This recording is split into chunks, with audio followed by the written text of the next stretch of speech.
So go to the pins and mission design, scroll down until you find the one from Fredo that says latest ARCMT version, always updated. When you click on that one, you will be taken to the GitHub for it. At least you should be. That should at the moment read version 4.0.1. That's correct. Jeez. Okay. So what you want to do there is underneath assets, you want to click on arcmt.zip to download the arcmt.zip. You don't need the others, which I'm not going to bother doing now. Get rid of that. When you find, once that's downloaded, it shouldn't take too long because it's not very big, as a lot of Arma mission files are actually pretty small most of the time. Usually, I mean, when something's about 2 megabytes in size, people go, oh, what a big mission, oh no. It's very funny. Put that over the side again now. And you want to extract it. Yeah, so you're going to want to find your missions folder. So under documents, or well, under your documents thing, where you find Arma 3 other profiles. So if you, wherever your documents are, you should have Arma 3 and Arma 3 other profiles. You're going to want to go into the other profiles one, whichever one you're actually using, and then you have a folder labeled missions. And that is where you want to put the ARCMT. But yeah, so once you're in your missions folder and you have ARCMT, you want to extract it so that you have it as just a folder, arcmt.vr. And that is essentially our framework. That is our blank mission file with the little bits of things in that we need. So from there, obviously, you're going to bring up Arma 3 Sync like you would normally launching Arma. You want to make sure your main mod set is turned on, and then we're just gonna start it. We're just gonna boot Arma. We do have we do have an optional set of mission making mods, which if you go to the repository and then you find the event for ARCOMM mission making add-on, you would want to download that, and then in your add-on set you can set it as a mod set. And essentially what you can do with that is you can have those options turned on when you load Arma to do any mission making. You're just going to make sure you turn them off again whenever you want to join the server. They're all optional, but they won't actually be allowed on the server. What they do is add basically just a lot of extra functionality to the editor, and anything that they do add is basically is turned into a script when you export the mission. So it's all boiled down into a script when you export the mission, so there's no dependencies on these mods for when we play stuff, which is really useful. But they can offer a variety of really useful things. There's a really nice inventory editor that is part of it as well. I really love it. You will see why, because the inventory editor that we get in the editor is not great. Does the job, but it's not great. And it also doesn't show you the fill percentage of any of the inventories, which the modded one will. It's very useful. Okay, so then we're going to go fire editor, and you should have a similar list of maps that I've got here. And if you don't, you're not running the main mod pack. So we'll get that far. So decide which map you wanna run it on. Some of them you get a bit of an overview of the area, like Daria, for example, gives you an overview, and Columbia gives you an overview. But then some of them, like Fata, don't. That just gives you a big question mark because they decided not to include a map image like that. Tanoa gives you a nice one. Of course, we can't use Tanoa. So we can't use Tanoa and we can't use Livonia, unfortunately, because of the DLC requirements. So don't even make yourself upset by looking at those maps and going, oh, these are really nice, and then finding out that we can't use them. So I'm just going to be boring. I'm just going to pick Altus. You have to basically start a new session in the editor before you can even open anything. It's just how it is. If you pick map that the mission you're working on is already set on, then when you open your mission, it actually makes it a little bit faster to load because it's already loaded the map. Nice little hack. Speed runs. Yeah. So once we're in the editor, you can see this is what we get. You've got your standard movement controls, W, A, S, and D. Q and Z will make your camera go up and down. You can hold right mouse and move around to just orientate your view. And scroll wheel obviously scroll wheel zooms in and out based on where your mouse pointer is, where your mouse cursor is, which is very useful at times. We have a map which shows you where your camera is currently located and what sort of angle it's pointing at. So if I point it further down, I get a much smaller box. If I point it right the way up, I get a very wide field of view box, just to show you what it is you're looking at. Can really help you when you're sort of trying to figure out what can and can't be seen from certain places. You can just put your camera on, say like, I want to go on this hill. I'm going to put my camera on this hill. That's a cool direction to look at. What am I actually looking at? And I can go on the map and say, oh, look, this is what I'm looking at. Oh, I can see what this bit over here is going to be that thing there. So it's very useful to know that little thing. The editor itself has a couple of different panels. We have what's called the left-hand panel, which is this thing on the side, which you can toggle with E. For whatever reason, they decided E would be the left-hand panel. User and then joined your channel. Oh, hey, Pedro. And then we have the right-hand panel, which has got all of our assets and objects and stuff on, which is toggleable with R. So when I refer to left-hand panel, it's this one that says entities and locations. And when I refer to right-hand panel, it's the one that says assets and history. So our next step is now getting the framework set up for the map that we want. So if you guys have chosen a map that you want, which you can do, you can click new at the top left there to bring up the map list and pick whichever map you want. Once you've picked one, I recommend you go to save, and doesn't really matter what file name you give it. I tend to give it the file name of the map that I'm on, because sometimes the extension doesn't make any sense and you'll be searching through hours for finding it. So in this case, I'm just going to save a new file called Altus, because I'm on Altus. And if we go back to our folder, you can see now here I have altus.altus. Very useful. So once everyone picked their map and we've gone to that point, we'll move on. Once you've got the name of your mission in, which you can just use as a working title for now, like I've got a working title of Osprey Klafgan or Halloween 1, that sort of thing. Is just whatever I was working on at the time.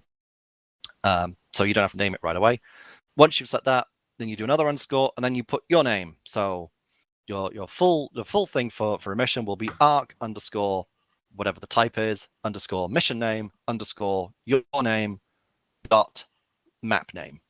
So if we were, for example, going to make ourselves a co-op on Altus that was called Steve's Revenge, for example, then I would call that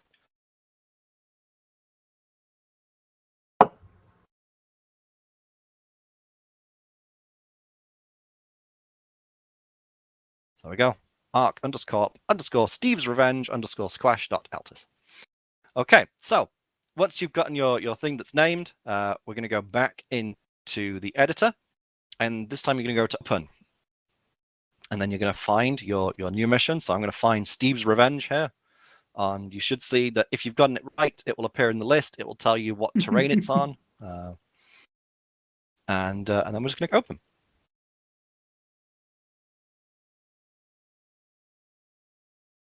You'll get this, so unnamed mission and place. There we go.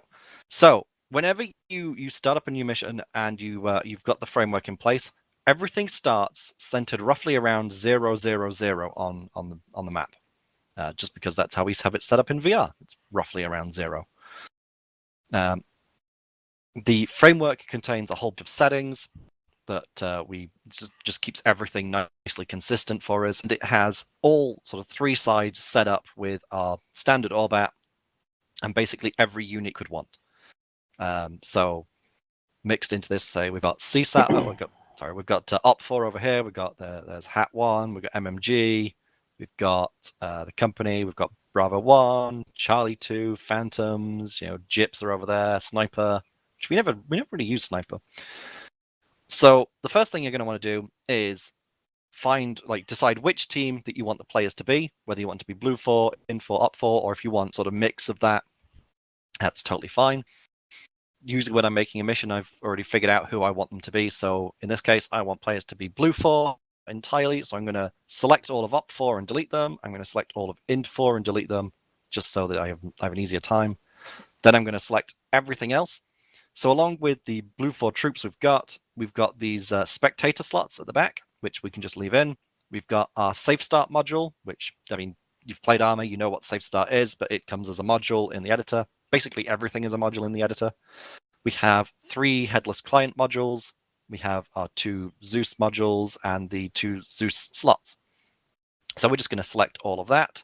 And I'm going to open up our map and delete. No, and we're just gonna bring them over, and we're just gonna dump them on the airfield here in the middle of Altus because it is so much easier to work not over the ocean. I'm just gonna point them there. So you'll also notice when you do this that here they appear to be having little blue stalks under them, showing that they are in fact flying.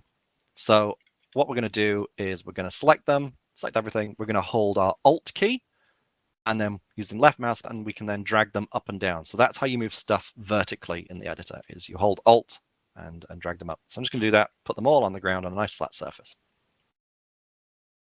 The next step is I kind of want them, I'm going to decide, actually, I want them over here by the terminal. We're going to start a mission where we're going to be over by the aircraft, the airfield terminal. So I'm going to put them here, and I don't want them at this odd angle. I want them facing it. So what I'm going to do now is I'm going to hold Shift. And what Shift does is it allows you to rotate. So I'm going to hold Shift, and whichever unit I pick, the whole group is going to rotate around. So if I want to rotate around the platoon leader, I can click and drag now on the platoon leader whilst holding Shift. And you can see he stays still. Everything moves around him relative, which is usually very nice for rotating bunches of compositions and stuff. So I'm going to set them there. And then I'm going to decide, actually, what I want is I want to have them rotating. And for some reason, I want them to rotate around this JIP slot at the back. So I'm just going to hold Shift, and I'm going to click and drag on that JIP slot. And you can now see as they rotate around that. Very useful tool. And then we're just going to leave them pointed. We're going to face them the other way. We're going to put them this way so they're not facing the airfield. There we go. And just move them into position. Do the helicopter. I could do a helicopter. It's true. So that's the very start. Now that you've done that, let's drop down a save. I'm risky. I have autosave turned off because it annoys me more than it's useful, and I've just gotten in the habit of manual saving a lot. So once you get all that in place, give it a save. You've got your units in. You've got all your framework stuff in place. That is how you get started with a mission. You've got your framework done. Now you can actually start working entirely in the editor, putting down all your objectives and various things like that. Except the bits you need to do in the text files. Yes, I usually do those towards the end or partway through, depending on when I want to. When I decide, yeah. But there are definitely other steps that are involved outside of the editor. Pedro is exactly right. Sorting your loadouts usually come in the form of loadout files outside of the editor, unless you're using one of our built-in ones. Though those tend to be more and more out of date because we just don't update them. Yes, we need to do that. Yeah, they don't have canteens or spare barrels or anything, which is really quite annoying. So there's that. We also need to fix the framework because Platoon Leader has a non-capital L that drives me mad every single time. Every time I see it, it drives me mad and up the wall. You'll also notice that all of these units, when you hover over them, say at Blue 4 and then have a designation. So Blue 4 Charlie 1, Blue 4 Alpha 2, Blue 4 HQ, Blue 4 JIP. We will be changing that at some point during the course of the mission because I will be making you change that if I'm your tester anyway. So I might as well teach you how to do it, funnily enough. The next step really is to start making the mission, which sounds like a huge monumental task, but it is in places. What you're going to want to do is take a look at your map, decide what it is you want actually players to be doing, which usually you have probably decided the rough outline of before you've gotten this far. So whatever your mission concept is, it's time to start actually building it, figuring out where you want to put objectives and how you want players to get there, who you want your enemy forces to be, that sort of thing. It's all questions you need to ask yourself. So say, for example, in Pedro? I would just say that the best thing I like to do is find a cornerstone, yeah? So, like, I want the players to be Russians during a defense and then start looking for a suitable area, or, you know, like find a cornerstone and then adapt around it. That cornerstone can be anything. That's a very good point. Yeah. Yes, tanks. Whatever your core mission concept is, you hunt through the different maps to find a position on those maps where you want to set that up. I know, for example, there's a really nice base on Bozkada that I want to use at some point. I just haven't found a good concept that works with it yet. It's a really nice base, but it's really out of the way. Really annoying. Oh yeah, on the southern coast. Yeah, that Yeah, one. Yeah, I know. I've tried. Yep. It's a good setup of a base, but it's just so far out of the way. So yeah, so as Pedro says, find what it is, sort of your cornerstone, your concept of your mission that you want players to be doing, and then you can build up and around that. So you'll have gone through the different maps and looked for the places and the locations on there. Once you've then settled on your map, that's when you set the framework up for that map, and get your player units in. I might go in this mission, right? Well, I know what my concept is, and I definitely don't need a sniper team, so I'm going to get rid of them. Or I definitely don't need any of the HMG teams, so I'm going to get rid of them as well. Keep the units like that out of hand that you know you don't need. Be careful with what you delete, because it's much easier to delete units than put them back in. If you know for a fact you're not going to need a particular group, then you can delete them.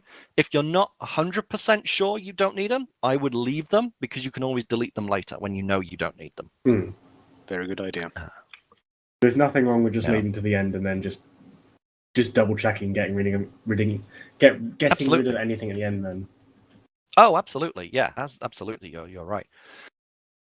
So yeah, we're going to say, I'll get the map here, and I'm going to go, ooh, this military base. This is a really nice military base. At some point, I want to have players assaulting through it. This is going to be the cornerstone of my mission. Players are going to start at the airfield. They're gonna assault this military base. It's probably a very small and terrible concept. Still, it's a practice concept anyway. Don't matter.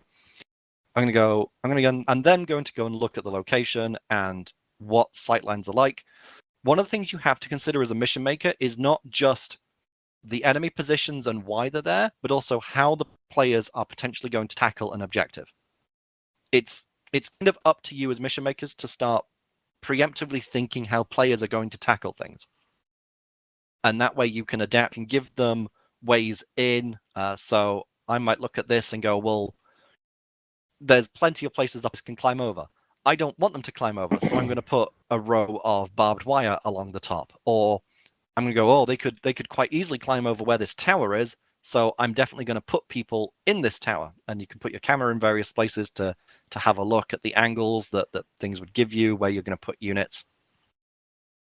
So from there, just cut in ever so slightly. I just want to emphasize something you said there. Take care to consider the enemy positions from the enemy's perspective. It needs to make sense. They don't just stick people where it looks nice. It needs to make sense for it to be effective. Having them out in the field, for example, is not very effective. That's not something the enemy would do.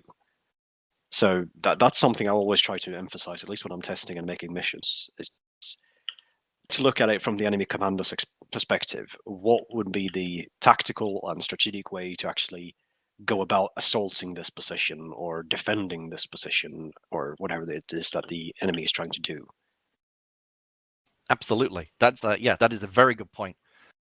Because of the way that Arma works and how a lot of people we like to play Arma, we want all of our things to make sense. We want to be able to go, okay, so there's a military base here, but I know that there is, say, this small dockyard down here, and if that's a military base as well, then they might send some forces up to reinforce, or something like that. So you want to have a good idea of what is logical, what makes sense from a commander's point of view.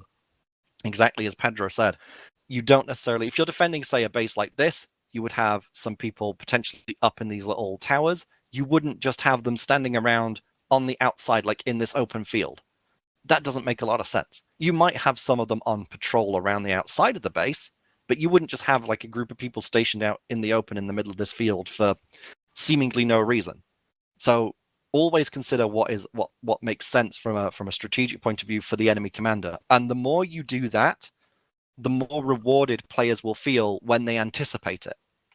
If you put some things in positions that don't make any sense, like say you have a bunker in a valley that has no eyes over anything that matters, then if players do go that way, they'll be surprised by something because it doesn't make sense for it to be there, and their immersion could be a bit more ruined, and it could prove to be very, very deadly to them.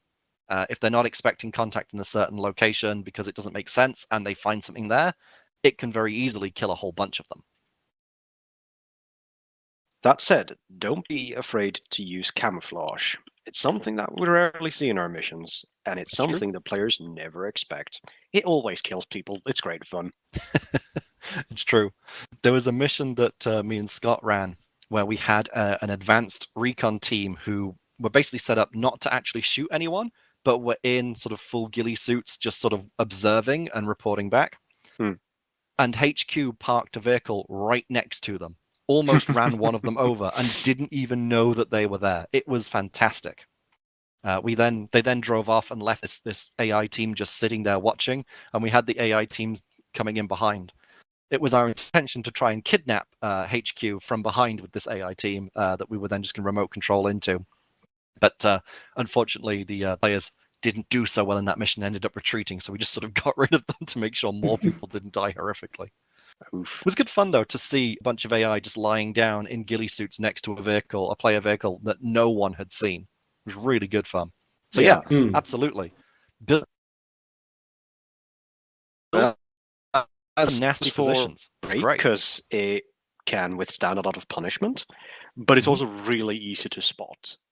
Unless you use the camouflaged ones. Place down some bushes. Yes. Around them, cover them up slightly. If people miss them, then they're That's going to on them. turn out to be properly fucking terrifying. I have This a is true. question for you, bro, in Fairy. Mhm. Jag glömmer vilken jävla sadist du är.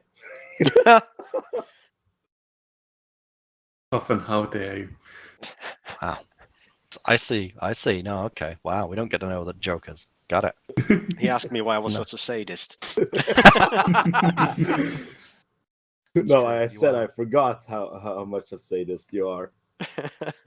Fair. You all have to be sadists of a kind, because if your mission's too easy, Yeah. it's boring. People don't have Yes. have a lot of fun. You've got to make it challenging, and to do that, you've got to be a bit of a dick with some of the things you do. You've Yep. got to sometimes push the players when they don't want you to. You've got to set up positions that are going to catch them if they make a logical amount of sense.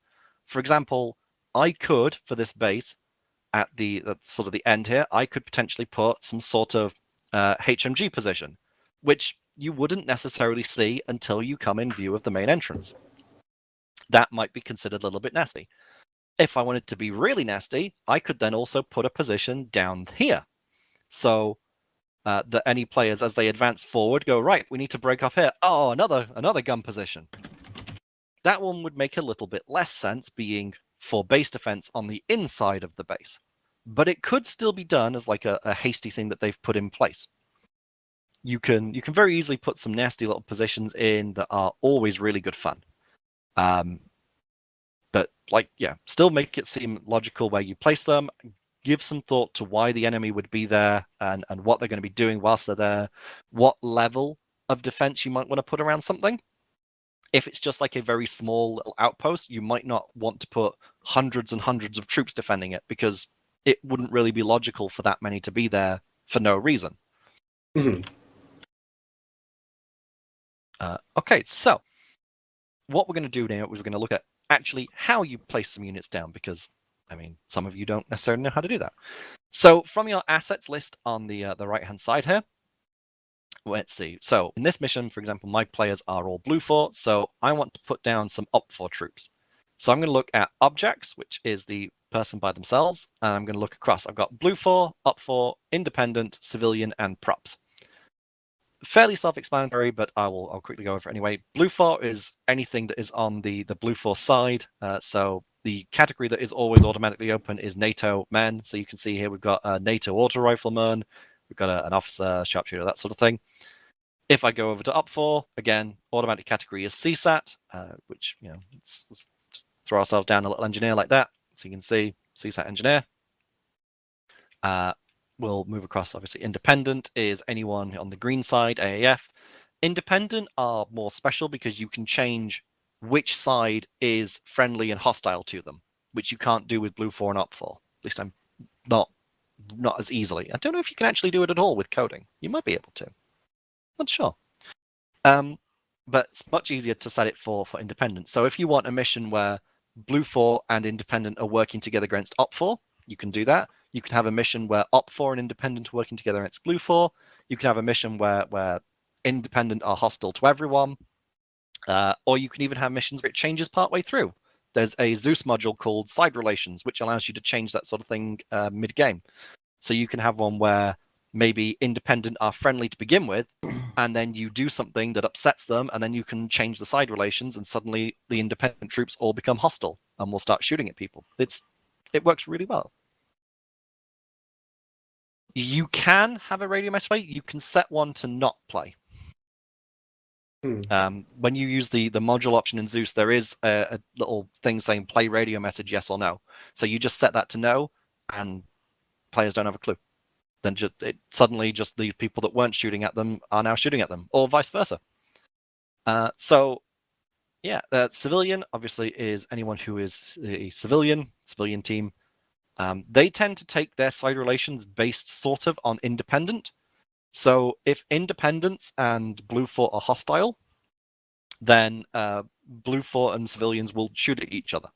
It's kind of weird, but I guess it means you can sort of arm civilians, and then they kind of become an independent faction in that case. Yeah. Sort of. I mean, it could just be armed civilians. It's a little bit weird at times, but it sort of makes sense. There is, in theory, I think there's 5 factions in Arma. Oh, really? And there's the Renegade faction that is basically hostile to everyone except themselves. I think armed civilians are associated with that one. I think. Interesting. Okay. I didn't even know that was an option. No, it's not an option. It's generally, this unit has made too many friendly fire kills or something like that. They're put into the Renegade faction. It's not really someone that you are supposed to engage with, except, quite literally with a bullet to the head. Yeah. Yeah, if you shoot too many friendly AI, you become hostile to friendly AI, which is kind of funny. Right. Then we have the props category. Now, the props category has lots and lots of things. So, for example, we can look at structures. Structures is usually a good one. Military. So here we have a whole... Okay, that's a really terrible category to look at. All right, let's look at religious. Wayside shrine, sure. So as you hover over things, you'll get like a little preview box of them most of the time. Sometimes you won't. Like, here we go. Like, there's a bunch of things here where I'm not getting any sort of... Well, most of them I'm not getting any sort of little preview box, but it's very easy because you can just click on it, and then you get little cursor, the symbol under your cursor for where you want to place it. Left click it again. Oh, right. That's a tree with a ladder, and I think, yes, a small wooden platform on the top. So that could be kind of fun if you want to have a little sniper thing. Have someone having climbed up these pegs of a tree. Man, that looks horrifying. Jesus. Put that in a forest and you are going to... anyway, I'm just getting ideas now. So that's how you place props down. We have loads and loads of categories. So we have a bunch of red and tank structures here with these awesome trenches that I still need to find a use for in a mission. Are these sort of like modular little trench systems. They're just wonderful. I love these things. You should do that before we actually delete remove them. red and tanks. Yeah. Yeah. I know. If we could keep those without, because you got these. I think. bunker Oh wait, no, areas. they might actually be part of a different set. Either way, when you're talking about this, I want to bring something up. That is the top tip for all mission makers. Yeah. Left of the search bar, you can filter by mods. You can. This is a really, really cool thing because not everything from each mod is listed in the other list. Is it So not? yeah. So for example, here you can go in and find our map that is called Afghan, and find the buildings on Claf that are not available in the general menu, and place those down on another map. Oh. So yeah, this is a really cool thing that you don't really realize otherwise. Just keep in mind that the naming convention for some of these are not very good. So, say for Klafgan, for example, the naming convention for the buildings is fucking awful. It's literally building 1, 2, 3, 4, 5, 6, 7, 8, and it's Yeah, repeated you a can couple of see it. times. So it's not good. But you can actually find the things, and that is quite useful. Oh, that is awesome. Oh, see, I'm learning things as well. Look at that. Yeah, There's that so is- much to know with Arma and the Yeah. editor that there's great. That That is is so useful. a ye olde mission make tool tip, or top tip. Thanks, Pedro. That's good to know. Cheers for that. Ooh. Oh, we don't have any props, Alchemist. Funny that. Surprise. So yeah, so let's say, for example, you also have, as Pedro did mention, left of the search bar. If we go to the right of that, have a search bar. User joined So your if you know channel. what it is you're looking for, if you know what it is you want, sort of roughly, you can search in there. Say I want a tank. I'm searching in props, which means I'm probably going to find a bunch of static ones. Or STRV some... 103. Well, you're not going to find one of those in props, because props are things that literally just exist as, well, props, as sort of static Hey. objects and things like that. So there we go. So I might find a tank engine. So I could put down a tank engine if I wanted, or there's a You might VR find tank the target. rec for the STRV 103 though. One thing I would like to bring up: Like that. if you're looking for some sort of building that you think belongs in Cup, please check under structures Livonia before you check any of the structures Cup Ooh. portions, because with Livonia, Bohemia revamped a lot of the structures from the old Arma 2 days, so you might have higher quality buildings in there. I see. It's good to know.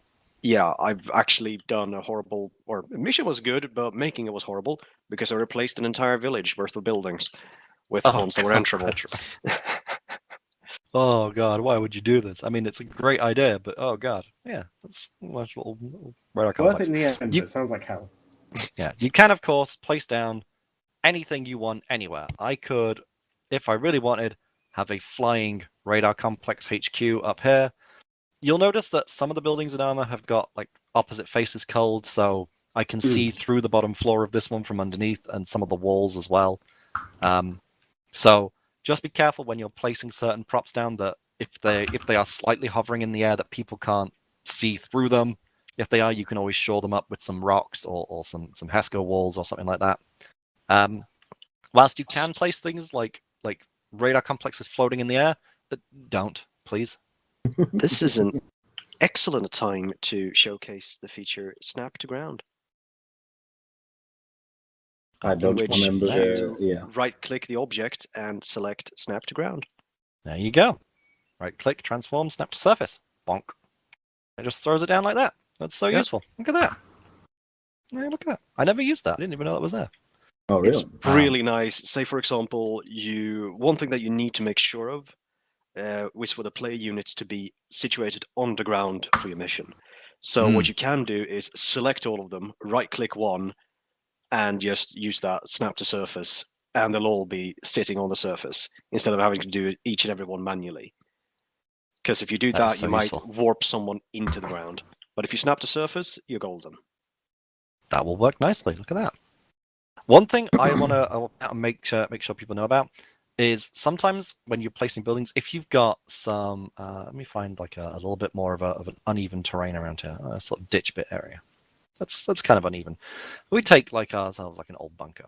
Sometimes when you place buildings or objects and stuff on sort of these slants, they will set themselves up so that they're as flat to the surface as they can be, which means you can get buildings leaning over. And one of the things I want you to be careful of when you're placing buildings is that they aren't leaning at really strange angles. I've definitely seen it with one of the radar HQ buildings. It depends on the surface you put them on. So if you're putting it on a slope, the building will lean because it will adhere to the angle of where its center is placed. So that is also something. If you place something in a very, very small valley, more like a ditch, yeah, you'll have clipping on the sides, whereas the middle object will be in the middle of the ditch and look just fine and dandy, but the sides are below ground. Yes. So always make sure when you place down an object, just go around it, take a look on the inside of it if it's enterable. Make sure you don't have a lot of ground, really any ground clipping onto the inside of it, unless you obviously want to have like a sunken building sort of idea, that sort of thing. Just try and do your best. Make sure it's not horribly clipping through things. So I've now got this small bunker that I've put at the entranceway here. It might make a reasonable amount of sense to have like a small sandbag bunker here, because from inside here, if I go in, it's not too far away from a HESCO wall. They can see down the road that way. They can see down the road that way. It could be a little checkpoint bunker that they've got out the front. Could be very nice. So what we're going to do now is I'm just going to clear the filter, and I'm going to go back to Op4, and I'm going to station some people in there. But what I want to have is I want to have a group of Op4. So I'm going to use now the compositions tab here under you can also see F1, F2, F3. So you can use your F keys to tab between them. So we're going to go to compositions on F2. This is where it has a bunch of pre-built sort of compositions. So as normal, it starts with NATO infantry, and we can take a look. If we take a NATO fire team, it decides it's going to tell me there's going to be 4 people there, so you can see their icons. And as I put them down, bang, I get 4 people. I get a rifleman AT, I get an order rifleman, I get a grenadier, and I get a team leader, which is exactly what it sort of was telling me I was going to get. Let's get rid of them for now. Let's go on over to Op4. So let's get ourselves an Op4 fire team, because that's what we're after. I'm going to then orient the whole group that way, so they're pointing down, and I'm just going to sort of move them up, put them somewhere nearby. Let's, for the fun of it, station a couple of guys in this, even though I know at the moment they won't stay there, which is something we can cover later. I'm going to put those guys, that one there, and we'll have the AT guy, for some reason, he's going to be back here, because why not for the moment? That's sort of really then how you go around. You want to be positioning units where you want them to be. You're going to put them down, think about the places, put some little bunkers and stuff in places that you want them if you want them to have more cover. Don't forget camouflage, like Pedro said. You can, if we go back to objects and props, if you look at, let's see, like environment cup, for example, or if you just look at the map, we've got plenty of shrubs. We can have ourselves a nice almond bush in front there. That's a bit small, so let's get ourselves. There you go. We could put a couple of these down. Obviously, copy and paste works fine. And now our bunker is a little bit more hidden. If you want to hide the UI so you see how things look, you can just press backspace. So I can see from a distance.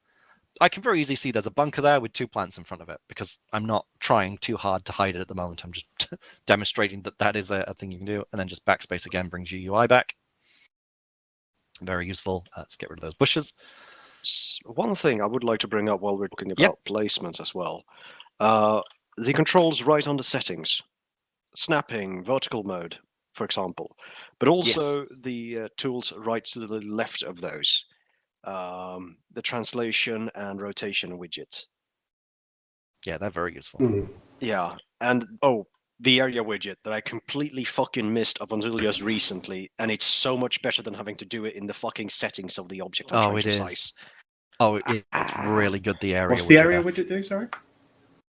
It gives you like a click and drag on the corners of things. I'll show it. I'll show it now. So say I want. Let's go to triggers. Let's have a nice trigger. Okay. So yeah, I gotta start with a 100 by 100. So let me put down a 100-meter trigger. So this is a cylindrical trigger. Goes all the way up as far as the skybox will go, and it is 100 meters as it says. So double click on that. You can see 50 meters by 50 meters because it does diameter, it does radius, and then this is just a diameter. If we do, say, the translation widget, and we get these 3 arrows, so you can more finely move this. It also tells you how many meters you're moving it by. So I might go, oh, actually, I only want to move this 1 meter that way. I find that's very useful if I'm trying to more accurately position things or get them a set distance apart. So you can do that. You've got the rotation widget, which allows you to tilt things, which obviously is not going to do anything for a trigger, but you can do that. Let's let me show you. It's very nice if you want to actually pose things. So say, for example, you're organizing a car wreck or the results of an explosions when you're setting up a specific area in a mission or something like that. The rotation widget is fantastic. You can post things up. It's really nice. Oh, and that's another Pedro top tip there. You can do the same thing with you want to place down corpses. Just spawn up a soldier and have it reduce the HP to 0 like you would do with the corpse, and then pull him up slightly in the air and rotate him the way that you want him to sort of land, because he's going to spawn that way. Interesting. I never thought of doing. Who You the can hell is also do Johan? the thing if you want to make him lean over in bunkers, you attach him to the bunker and have him just hang out the window. That way they always stay out, hanging out of the bunker and don't move because of the ragdoll. Okay. So then if we're going to look at, so we've got the area scaling widget, which is slightly different to the area widget, because, you know, of course, Arma would name them very similar. So yes, the area scaling widget and the area widget are two different things. The area scaling widget gives us these three sort of arrows again, very similar to the movement widget, but when we do it, we're actually changing the size of it. So if you want to change the size only in one direction, it gives you a bit of control that way. Always does it from the center. And then we get the area widget itself. So if we click on the area widget, you see we get a box around the bounding box of the area, and we can, in actual fact, click and drag on these different sides so that we can move a specific side. We can do the corner. If I make it this shape, if you hover over the corner, you get the up and down arrow for moving it. If you hover just outside of it, you've got a rotational tool instead, so that you can then turn it around. It is a very useful widget. I find it very useful, particularly for triggers. It can be good for map markers, that thing as well. Hide environment modules. Yeah, hide environment modules. Yeah. So let's take ourselves a look. And then, as you said, we have the tools on the other side. So the one I use a lot is the rotation grid. So if I want to have set it to 45 degrees with the little drop down, you can change the angle snap for it, and it's basically an angle snap, toggle on, toggle off. If we get ourselves under props, I like using HESCO barriers, which I can search for with HBAR. I know that one. So say I get myself one of these. And then I'm just going to get a second one. I want to start making a corner. So I want this one to be at like 45 degrees from that one. So I would set my angle snap to 45. I would make sure that is turned on. And now when I hold down shift to rotate, you can see it turns in a 45 degree. It won't just freeform. It'll snap to the next 45 degree angle. You can also see this with the rotation widget. You can see the numbers next to them are the hotkeys. So if I press 3, I get the rotation widget. If I press 1, I get the no widget. 2 for movement, and I can do that with the rotation one. You can see it tells me that it's going to move by 45 degrees each increment. Very useful for building walls of things. Let me just drop that down. Let's get a second one. This time we're going to do 2 steps to turn 90, and now we have made a perfect corner shape. We are now 90 degrees from where we started, which we can obviously verify with shoving that there. Very, very useful for that. I don't tend to use the translation widget, grid a lot, but as you can see here, it just sort of snaps its position as it moves around. Can be useful, depends what you're trying to do. I don't personally find that one very useful, and I'm not actually sure what the area grid does. What does that actually do, Pedro? Unsure. Oh yeah, it could be the increments of. Could be. Let's try that. Nope. I don't know what that actually does. Let's try 10. Oh, hey, and I learned something as well. The rotation grid I have completely missed. So thank you for that. Yeah. It's good. I have built so many walls manually. Oh, buddy. Oh, no. Yeah, I use it all the time for building walls if I want actual nice sort of straight lines in places and good corners. It's really nice to do. I feel cheated.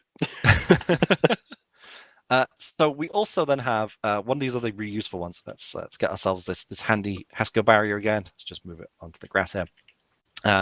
So as we see with the widget tool here, where we move forward, backward, left, or right, or the rotation, these are all set at the moment in the world space. So as we turn this thing around, you see these 3 arrows stay exactly the same. If we then change it to, we click that, and now we're in the coordinate, the space for the coordinate space for the thing. As you can see, as I turn it now, those arrows are actually based on the local rotation space of the item. So if I wanted to say, let's go to 3, I want to turn this like 30 degrees up, for example. Now, if I wanted to shuffle it out the ground along its axis, I can do that. I can go in that direction. It is really, really useful to be able to swap between world space and object space. So if we swap back to world space, these arrows are completely different to what this thing is, so I can move it this way. Up and down is still nice to have on this one, so I can put it into the ground and make it back down to the ground if I need it to. But if I want to move it in a direction relative to how it is facing, so that is like out from its top or up and down along this. So that is just another really useful tool to be able to have to swap between those.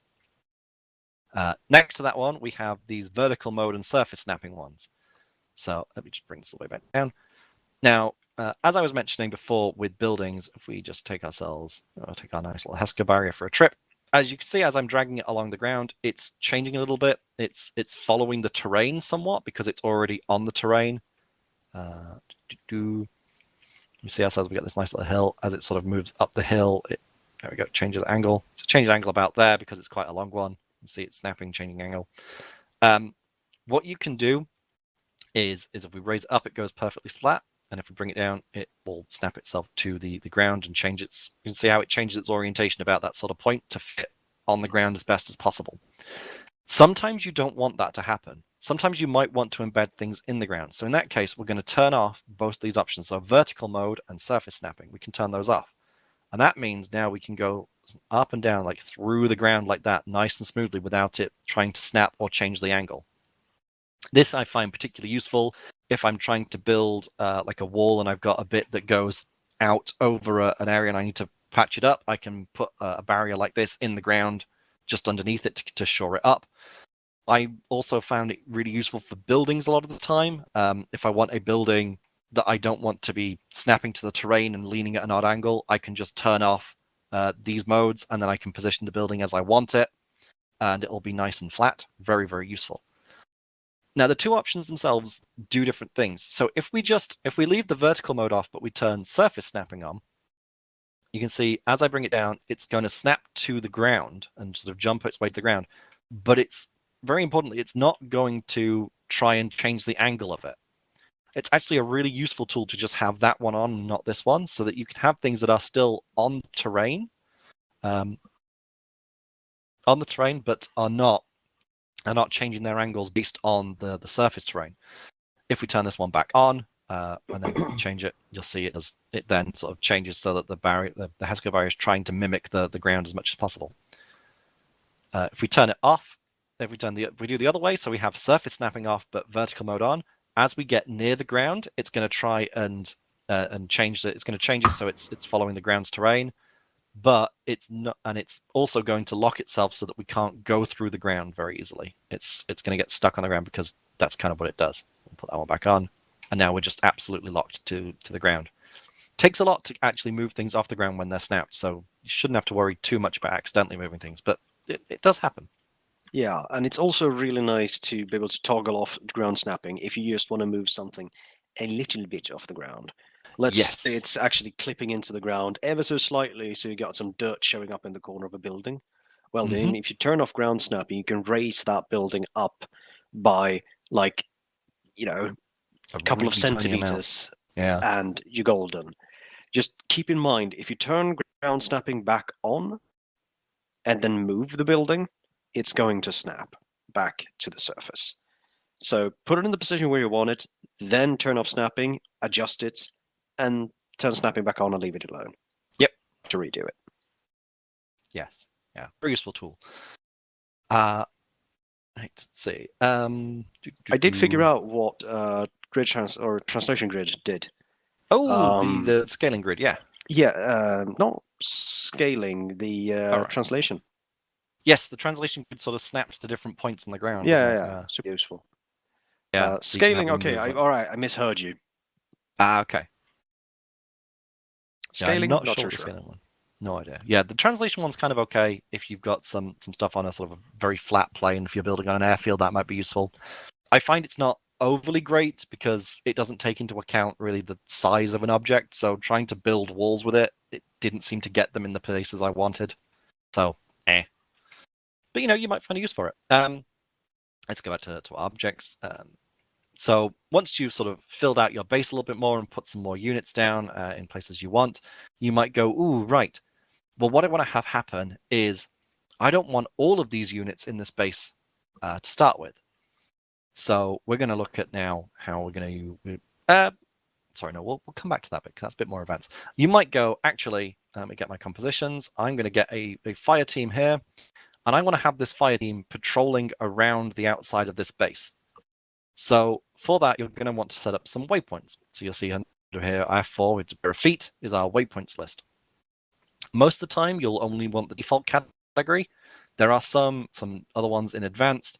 I have never used I haven't used half of these. I've used Garrison and Land before as waypoints. They're actually pretty useful. Fire Mission I've never used, and Clear Mines I've never used as a waypoint. I've never needed to clear mines as a waypoint for AI. It seems like a really weird niche situation, but it's good to know they're there. Ace for let units fast rope. Never used that one, so can't really tell you what it does. There's some SFP custom ones, which are bizarre, including one that just makes them suicide, apparently. Do we need to talk about some of the things in SFP, Pedro? A lot of the SFP stuff, I think, is Afghanistan based. So suicide is suicide bomber. A suicide bomber, okay. And then TMF has got a fortify and a paradrop waypoint, which I'm also not 100% convinced are going to be that useful. So, like I said, main ones you're going to want are in the default category. You want to make sure you have your group selected. In terms of how you order AI around in Arma, you only need, it's really the team leader. So you can have the team leader selected and give them waypoints, or you can click on the little box above the head to select the whole team and give them waypoints like that. It doesn't really matter. So we're gonna zoom out a little bit, and we're gonna give these guys, we're gonna click move. So now you can see it's drawing a line to where I'm going to be placing things down, and if I just click, I've given them a move order. As soon as the mission starts, they will then get that move order. They will start moving over there. There are ways we can slow this down, ways we can prevent them from doing it too early, that sort of thing. But for now, let's do that. If we're going to have to place the second waypoint, which you see now is drawing a line off of the first one, so that it will be done sequentially. What we're going to do here is we're just going to hold down Control. So you see we get a little plus icon inside our cursor. That means that once we place one down, we're going to be placing more. Yep, I'd also accidentally pressed S. So we're going to zoom out. We're going to do Control and click, Control and click. We're just going to place a few of these around here and have them come all the way around. Because I don't want to place a duplicate anymore, I'm going to let go of Control and I can click the last one, which then gets rid of the tool. You can easily move the units like this without it moving the waypoints. You can click on a waypoint and move it around without it changing its order. You can decide, say, oh, actually, I don't want this one. I'm gonna delete this one. So you can click on the very end one and delete it and still keep all of them. If you delete one from the middle, like say here, I want them to go a little bit further out and I now don't need this waypoint, you can delete one from the middle. If I click on them, you'll see it just sort of keeps them going. If you want to add more waypoints, you can click on the group like you had before. And if you just then say that, it just goes back to putting it onto the end of the list. So let's put that one back. If you want to, this will make them walk from where they start to there, up to this point, to the next one, across and back down onto this road. I could give them another waypoint to say move to where they were, so they would end up in the original position. But what I want from a patrol is I want them to keep doing that. So I'm going to use cycle. Now, if we pick the cycle command and we put it right next to where they start, you can see if we zoom in, it gets this little symbol here, which is the same for the cycle symbol. And then you see it's added a link to where they were. What this will do once we start the mission is they will start walking on this path. Once they get back to this starting point, they will walk the same path again. And they will keep doing this until they receive new orders or they're dead. It is very useful for setting up AI patrols using cycles so that they will keep doing this. It means that there's less work for you as Zeus to sometimes move units around. If you want them on a patrol pattern, you can have the patrol pattern built into your AI in the editor. It's very, very useful. With this, you can do all sort of things. You can have like get-in commands if you want AI to move and get into a vehicle. You can have guard positions. You can tell them to hold. Hold is an interesting one. We got our other group of AI here. We're going to give them a hold command. So hold, you actually have to do some extra things. Oh, So I'll get that in a minute. You have to do some extra things with hold so that the waypoint actually finishes. Usually you would tie this to a trigger. So you could have, say, we wanted our group of AI here. We want them to move this way. We are going to want them to hold at this intersection, and then we're going to want them to move this way. What that group of AI do is then when the mission starts, they will move up to the move. They will move up and stand on the hold marker, and then they will not move again. We have to then do something to make them move beyond there. So we're going to take a trigger. We're just going to grab a trigger, put it down. And then we can right-click on our trigger. So there's a nice right-click contextual menu to a lot of things. We can go to connect and see set waypoint activation. We can do that. You get this sort of blue line and sort of chain symbol that you can then left-click onto our waypoint. So what that means now is whatever this trigger is that we set it up to do, which currently is doing nothing, by the way. So it will never be complete. Whenever we set this trigger up to do, once that fires, it will tell the AI waiting at this hold point that they can now move on. It's very useful if you want some AI to wait in places and then move in when players do something, or if some vehicle or something is blown up. There are a multitude of things you can do with triggers. Loads and loads of things. So that's pretty useful. As for other waypoints, seek and destroy is a very useful waypoint. It just means that wherever the AI end up, they will start moving out sort of radially from that position, finding any enemies or heading towards enemies that they know about to fight them. Guard waypoint kind of does the same. It's designed to work with triggers set up to guard an area. So they will go and stand on that position, and then if there are any enemies nearby that they know about, they will move to actively engage those enemies. So that's kind of useful in places. Loiter's more of one for helicopters and sort of vehicles in general. It just means that when it reaches the waypoint, it will sort of orbit around that waypoint at a distance that you can calculate. Kind of useful if you want to have helicopters just sort of loitering and watching, or aircraft in general. But you can apply it to basically anything, I think. I think you're still forgetting something with the trigger and the hold thing there, Saquesh. Am I? Yeah, it's the trigger needs to activate the delete waypoint, I think, or something like that. If you actually do set waypoint activation, it does it automatically, I think, because you're telling the trigger that's the point of the connection, is it's to activate that waypoint. You don't have to set it to do anything else. You can if you want your trigger to do other things, but that should automatically do it, as far as I'm aware. As with everything in Arma, always check your own stuff. If you put down something, make sure when you can run the scenario in single player with this big button at the bottom, and you can watch the mission play out, check that things are actually working as you want them to. Always test your own missions before you upload. Don't just make testers do it, because it could be something very obvious. Make sure they live fire. Yeah. Basically make sure it works.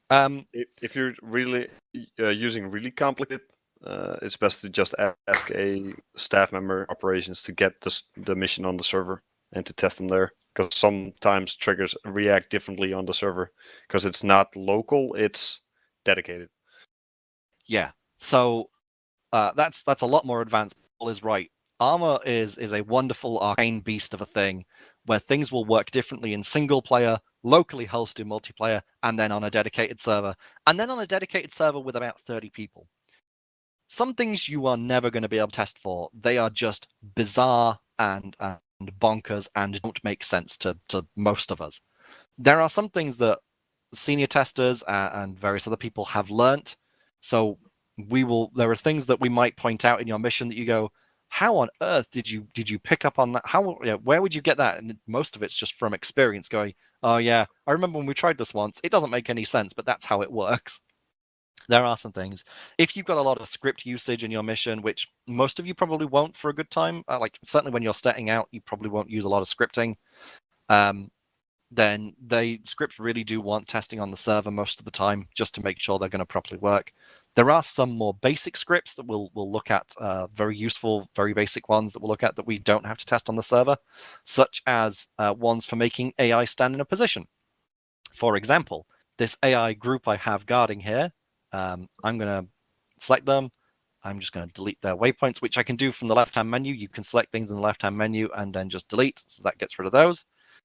I'm going to double-click on them, which opens what we call the attributes box. You will find double-clicking on a lot of things opens a box with a lot of different things. We're going to go down, in this particular case, to the object init. So, as it says when we hover over the box, this is a bit of code that is executed when the mission starts. And it says this refers to whatever the unit is. Because we've selected multiple units here, we're going to want object init, which will set it on all of them. So you can see here, all of these units are rotated in the same direction. They're rotated X of 0, Y of 0, and that. But they're not in the same position, which is why this is grayed out. We could set a position on there if we wanted to put them all on the same point and just use this to override things. It can be very useful for various things if you want to set them. We've got our assign gear at the bottom, which is how you apply custom loadouts to them, which is very useful. But for this, what we're going to do is we're just going to type in here, very, very useful bit of code.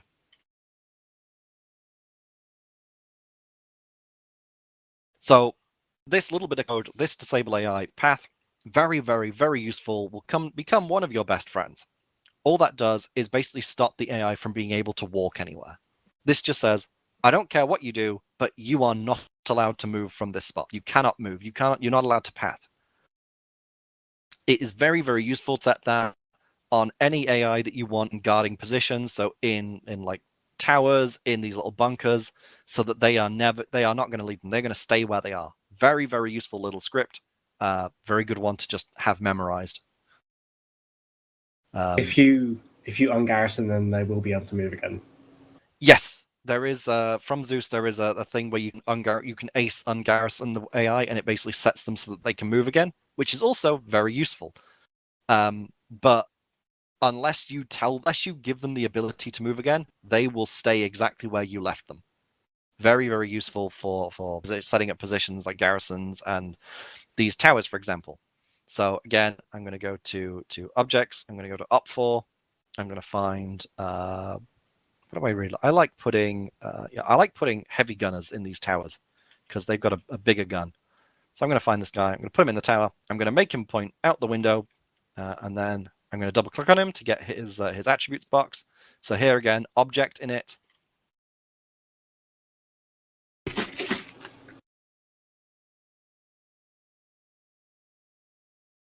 And I'm going to do this DisableAI path again, so that now I know he's going to stay in that tower regardless of what's going on around him, and he'll basically, the whole point is to keep him in that tower so he can fire at people without leaving his cover or whatever he's doing. Very, very useful script. Highly recommend you write that one down so that you can use it. Wait, wasn't there another option if you clicked on the either the AI or their icon that you could stop them from moving? Like a hold command or something. You can give a hold waypoint, but it doesn't work as well. No, just a normal stance, like you are here and you're not gonna move command kind of thing. No, there's nothing like that. No, you have to do it with a script. You can, with the stance for the AI, set whether they're in a stance or they can do whatever. I find, particularly like AI I'm putting in towers, I find very useful to make it so that they're standing up, which means they cannot do anything but stand up. Can you check out the object special stats? I can. But it's not going to have the option you're after because that option doesn't exist. It'd be so much easier if it did. I think there's one in the optional mission maker set that adds an option in here to do it, which will, when you export the mission. There used to be, but that was part of the old mission framework. Yep. Right. That was part of ARCMT. Okay. I think there is. What? He's watching my stream. I think there is an option in the optional mission maker mods that expands the list of things just in general. In particular, I think there's one in here for hold position. All that will do is when you export the mission, it turns it into this DisableAI path in the init. That's all it does. So check out the optional mission maker mod set, as I've mentioned before. It's very useful. Got a lot of really useful tools in it. But regardless, so we're gonna leave that guy in our tower. on our right-hand menu, you can see, say I didn't want CSAT anymore, I can just collapse the category. I might want SFP criminals. Let's take a bank robber from SFP criminals and put him in. As you can, if we get near this guy, you can see if I can place him down anywhere, and he becomes, he's got the unit, and he becomes his own group. If I instead try and place him, we'll get the same one. If I instead try and place him down near another unit, you can see that blue line that is connected to the other unit. That means whenever I place him, he's now actually a part of that group. So if I click on the group there, I'm selecting both the heavy gunner and that guy. So if you want to build like custom groups, you can just place down units like in a short distance away from each other where this blue line will form, and allows you to make them part of the same group. Very useful. Anything on the same side will be considered an ally. So this CSAT guy and this bank robber, because they're both up 4, they are allies. It really doesn't matter to Arma what people are dressed as. It really doesn't care what you're dressed like or what faction you're supposed to be, what mod you're from. If you're dressed at all. If you're dressed at all, doesn't mind. If you're in the same side, you are an ally. Providing you don't kill many of them, and then it puts you in that renegade faction that Pedro was talking about. We might then decide that actually what we're going to want is we're going to want a car. Let's take a car from well, I have Fall of the Titans enabled at the moment, so we're going to take we're going to take a Samson because it's a car. It's kind of cool. We're going to put that down. It gives us our car. It works the same for placing any kind of unit. So we can also look at so we look at CSAT. We can have ourselves an APC just down the road. We can take the drones. We can let's get a medical drone back here. And sure, let's have a helicopter. Why not? So placing units down, doesn't matter what the unit is. Very easy. Just click on the thing you want in the list. Click where you want it in the map. It will always try and place it snapped to the ground. Oh yeah, that's the truck that's broken the Hammett toast. Yeah, apparently. It's the Samson. Looks a nice truck though, to be fair. Come on. At least give us it's a nice truck. So better be given when it's done. Gonna be deleting a few of those things. You've got all sorts of categories. There's obviously boats, artillery, and you can in your search at the top. You don't actually have to search for something specific. You can say search for car, and you will get the category of cars that any of the factions have. So very, very useful. I could go, oh, actually, no, I want a tank of some kind. So I'm going to search for tank, and now I have a list of all the tanks on the up 4 side. At the very bottom of our right-hand menu, you have this wonderful little checkbox, which is place vehicles with crew. Very, very useful. I might go, all right, let's get a T-55. Now I want a backup T-55 without any crew. So I'm going to uncheck that option, and I'm going to click T-55 again. And now when you place it down, you see this time, it doesn't have any crew in it. It's not red. It's the yellow for the empty side, the prop side. When you hover your cursor over a vehicle, if you hover specifically over the icon, or you can select, then you can see the crew in it. So if I'm hovering over the icon for T-55 there, you can see that I can see it's got a driver, it's got a crewman, who's the gunner, and it's got a commander. You can then click and drag on those individually to pull various units out. And now I have an empty vehicle because I pulled all the 3 crew out. And there the 3 crew are. I can select the crew. I can click and drag them in, put them back in the vehicle. Very, very handy. Pull them out again. Now they've put them on sides on top of each other. I can put them in individually in whatever order I want. You need to be careful with doing that though, because the person in charge of the vehicle, if you don't put the right person in charge of the vehicle will just decide it's not going to move. Whatever orders you give it won't be followed. I find usually that the driver has to be the commander of the group. Not always, but usually that's the way it works. Make the driver the commander of the group, and you tend to be fine. Let me just pull him out again. Sometimes with tanks, it wants the put him in the wrong slot there. If you find that a vehicle's not moving how you want to do when you're testing the mission in Zeus, just shift things around, change like who's in command of the vehicle, put them in a different position. You'll get it working eventually, really. So we're just going to delete those. You don't have to select something to delete it, by the way. If I put down a T72, I don't have to have it selected. I put my cursor over it and just press delete. I don't actually have to click on it. This can be a bit annoying if I put down like a T72 or couple of T55s, and I select that one because I don't want it, but my cursor is over that one, and I press delete. It deletes the one my cursor is under, not the one I have selected. Be careful about that one. That'll get you. That one's gotten me too many times to count. It's really irritating. I go, I'll delete that. Right, my cursor was accidentally over something else. Always remember the Control Z and Control Shift kind of thing. Yes, you do have Control Z and Control Y for undo, which is very useful. Doesn't work on everything. I have run into a few cases where it's not worked, and it's been really annoying. But in general, it'll work. So, the next big thing to cover is the Systems tab under F5. This has got some very useful things in. The main one you guys are probably going to want to know about is if we go to Environment, Hide Terrain Objects. Say, for example, if I look at this base, I go, okay, it's a nice base. What I really want, though, is I want more room to land helicopters in here. So I'm going to get rid of one of these domes. So I'm going to take the Hide Terrain Objects, which is the module. I'm going to place it down, and I'm going to move it inside this dome. I'm going to go, great.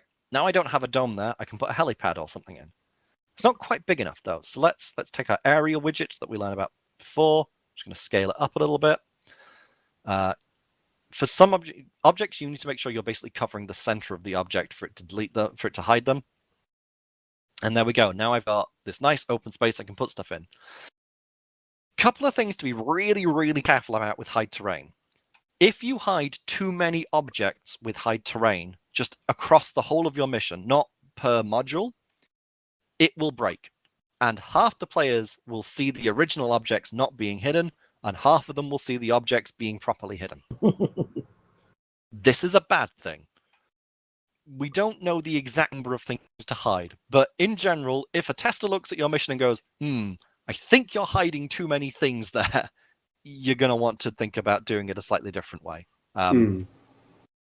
It mostly happens when we try and hide large sections of forest, because it's like a lot of props, a lot of objects in a very small area that can be hidden.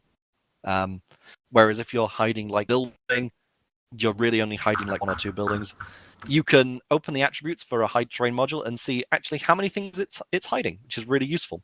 So here I can see it's hiding 4 buildings and 2 other things. You can then change what it's hiding. I can say, okay, I want to hide the buildings, but I don't want to hide those other things. So I'm going to uncheck that. And now if I look, I go, aha. So it was a lamp. It was a lamppost, and I don't actually know what else it was hiding. But I can check that back on. Could be part of the lamppost. Don't know. You can then put things down in that area. The second important thing to be careful of is the way Arma does hide terrain is those objects exist and are then moved under the map.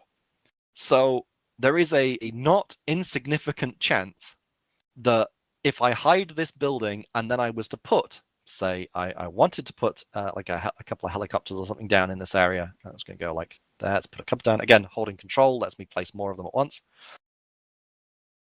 And say I put a couple of helicopters down like that.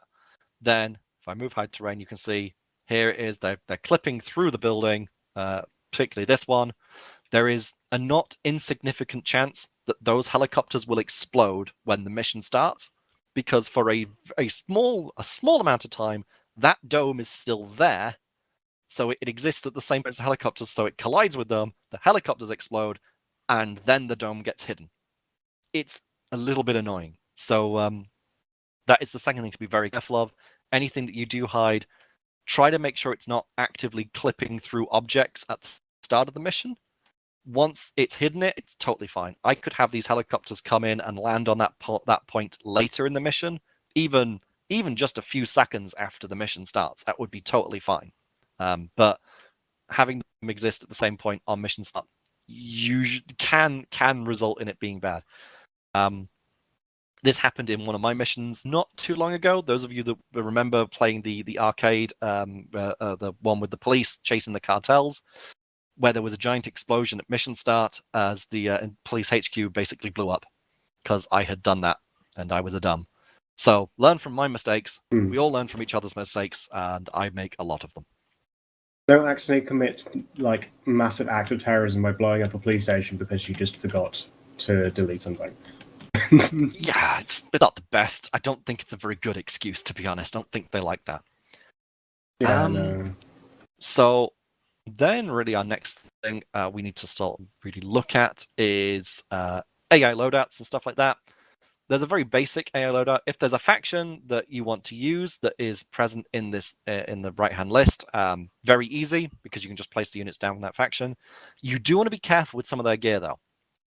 Particularly if we look at the CSAT faction, we have team leaders with a decently magnified optic, which is one of the things we say that AI basically aren't allowed. They're not allowed magnified optics of a decent kind, just because it makes them too headshotty. And that's not really fun for anyone. It's part of our testing thing. Your testers will hopefully go through and tell you if you have any AI with magnified optics, but do them a favor, make sure there aren't any in the first place, please. it's a pain to hunt through AI to make sure, but still. In this case, we can very simply we can just click on him, we can right click on him, we can down to edit loadout, do it by the normal arsenal or the ace one. Ace one is just far better. Which you all know what the arsenal looks like. It just allows you to do it for AI. We're just going to then see, yeah, he's got a scope optic. We're just going to take that off, click apply, bish bash bosh, job done. You can use loadouts that we have from TMF. So the TMF loadout system is absolutely wonderful. This is the main way you're really going to be equipping your troops, your players, and if the faction of enemies don't exist in the list or are in the wrong side for what you want, and you can't make it work that way. So if for some reason you needed an independent sided version of CSAT for whatever your mission concept, it just won't work with them being up for. You're going to have to do some loadout modifications. The easiest way to then do this is through the TMF system. So if I take an AAF fire team here, and I go, okay, I don't want you to be AAF, so I'm going to double click on you. Instead of changing your gear individually, I'm just going to use the TMF assign gear system. So I'm going to enable it. We have 2035 factions. There are a bunch of different categories. So let's use that one. And I want you to be CSAT, and you're going to be a rifleman. Click OK. Now we have ourselves an independent-sided rifleman from CSAT. Very useful. What you can't really do from here is go into edit loadout, edit it manually, because when you start the mission, when you export the mission, it will reapply that TMF loadout. So if you want to actually make edits like that, we're going to have to go and look at loadout files. Easiest thing to look at loadout files is in the intro to mission making guide that's pinned in mission design. I know it can be quite daunting as a document because it's just big, but that gives you a nice step-by-step with some images of what the things look like and some code snippets. We can cover a little bit of it, but it is going to be much easier if you just go and read that for this topic. Pedro. I just want to add something slight. Yeah. What we said earlier about the pre-included loadouts being a little bit out of date and sort of maybe a little bit problematic does not apply if we're using them for AI. Because the things we are missing are canteens and the like, and AI don't give a shit about that. So use them to your heart's content for AI loadouts. Absolutely, yes. So, so here's a good thing, because I have accidentally double-clicked not on the unit. So if you double-click randomly in empty space in Arma, double left-click, you get this place entity shortlist that comes up, and it will place an entity at the point that you double-clicked. So if that thing does pop up, you're not expecting it to, that's because you have done what I've done there, which is miss the unit I was trying to double-click on to get his attributes. So let's say I actually want, say, an Eastern faction. Oh, People's Liberation Army, great. I can use this drop-down as well to change what role he's got. So now I want a squad leader from the People's Liberation Army, and it will just change his gear like that. This is a fun loadout that we don't actually ever use because it's a QBZ, so we've never been able to give it to players, obviously. So that's sort of how you do loadouts. Certainly for AI, you just have free reign, do whatever you want. It is a good idea to make your AI use equipment that matches the time. So if we have a mission set in like the 2010s, Try not to give them 2035 gear that just wouldn't be invented. Also, if a reasonably like decently well-armed faction, say you're doing like a mission where we're NATO forces in 2010, then don't give the loadouts like 1970s, 1980s gear unless it still makes sense. If you're not entirely sure what a certain faction would use, ask away in mission design. That's kind of what it's there for anything like that. Or you can ask in the loadouts channel. Mission design usually gets more traffic. So a quick question in mission design, like, what would German troops in the 90s wear?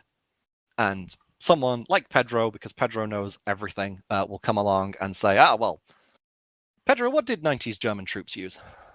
Probably started adopting. No, they had the G36. Probably some sort of version of what we actually have the Germans wearing. Maybe a little bit earlier. Maybe some sort of version of the past GT, I reckon. There you go.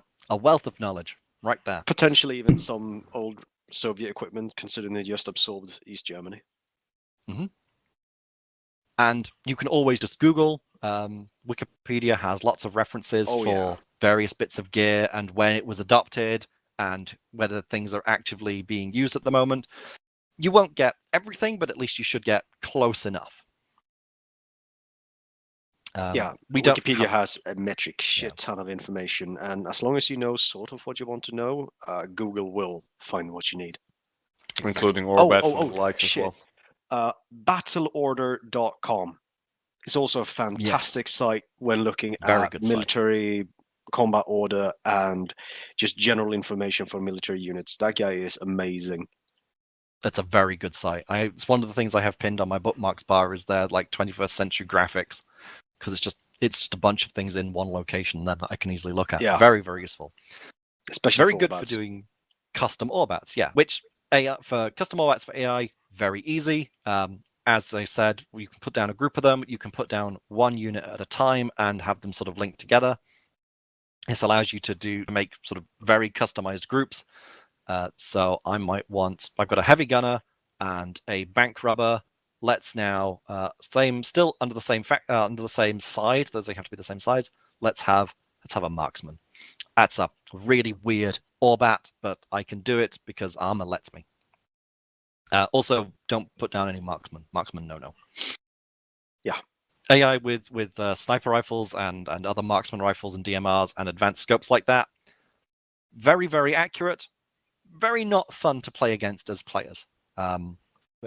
There is a small notable exception to this, which has been used in, fun enough, in one of your missions, Pedro, where you have a sniper unit who is marked as can only be used when direct controlled with Zeus. Yeah, so in those times, in just a second, Puff, when you do that, make sure that the unit is pathing disabled. He is set to careless, as in he will not act, no matter what the players do. Basically, the AI is turned off. Yes, it's very useful. So if we take a look at that, in our attributes for a group, we have this. So you got combat mode, open fire, keep formation. You can have them open fire without the keep formation, which means they'll all sort of split apart to find bits of cover. Don't fire unless fired upon means unless an enemy gets substantially close to them or starts shooting at them, they're not going to start firing. And then you can have forced hold fire, which obviously means they'll never shoot, which is very, very useful at times. Then you've got your behaviors. So as Pedro mentioning, careless, which it gives you a little bit of a thing here, which just gives you a bit of a description. Careless just means that the AI are locked into a sort of a safe mode. They are going to walk around. They're going to have their weapons lowered. They are not going to react to threats. So they will just ignore people basically and just keep on going. Safe is very useful. I like having a lot of my patrols around bases set to safe, which means that they will be slowly walking around the base instead of jogging. They'll have their weapons lowered. They will look like they're on patrol. Importantly, with safe, whenever there's a threat that they perceive, they will then swap into aware mode, and that is the default behavior you tend to see of AI. Aware mode for AI means they will jog, they will move into formation and they will have their weapons up.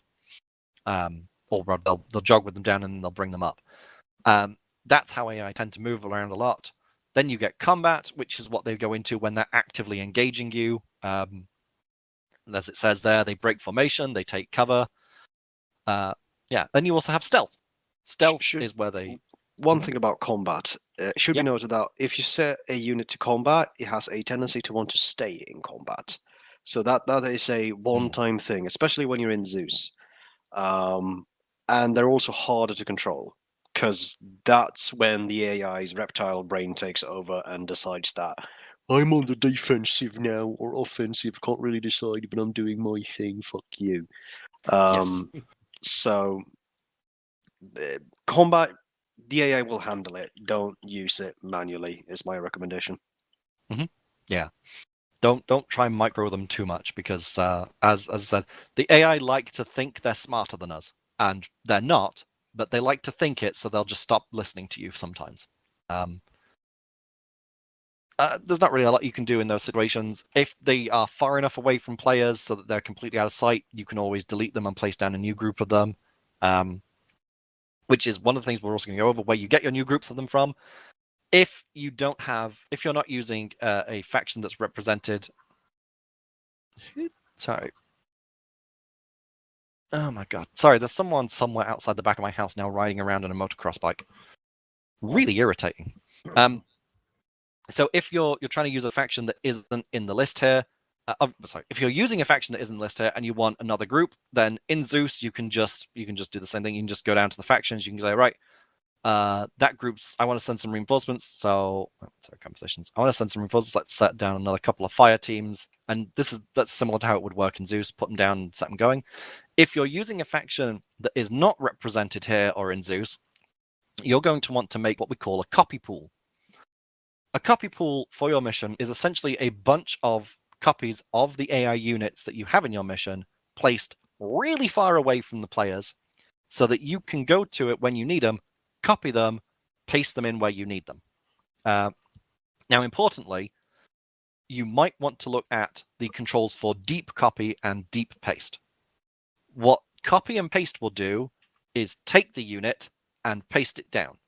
It will not keep any of the loadout changes that you have made to it. It will take whatever the default unit is and put it in. So if you're using custom loadout, you're going to want to do deep copy and then deep paste. It's very important you do both. You can't just do deep copy and paste. It has to be deep paste, because Arma. What that'll do is it will copy pretty much everything about the unit. So it'll copy the loadout, it'll copy the gear, all that sort of stuff.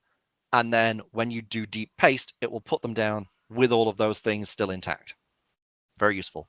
One thing I particularly like, however, is Zeus custom compositions.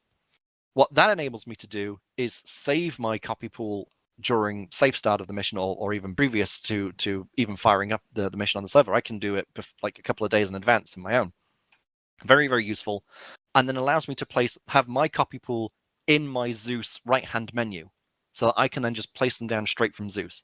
Very, very useful. I will go over it in a little bit just to show you how that's done as well. Very, very handy to do. But yeah, you will always want a copy pool.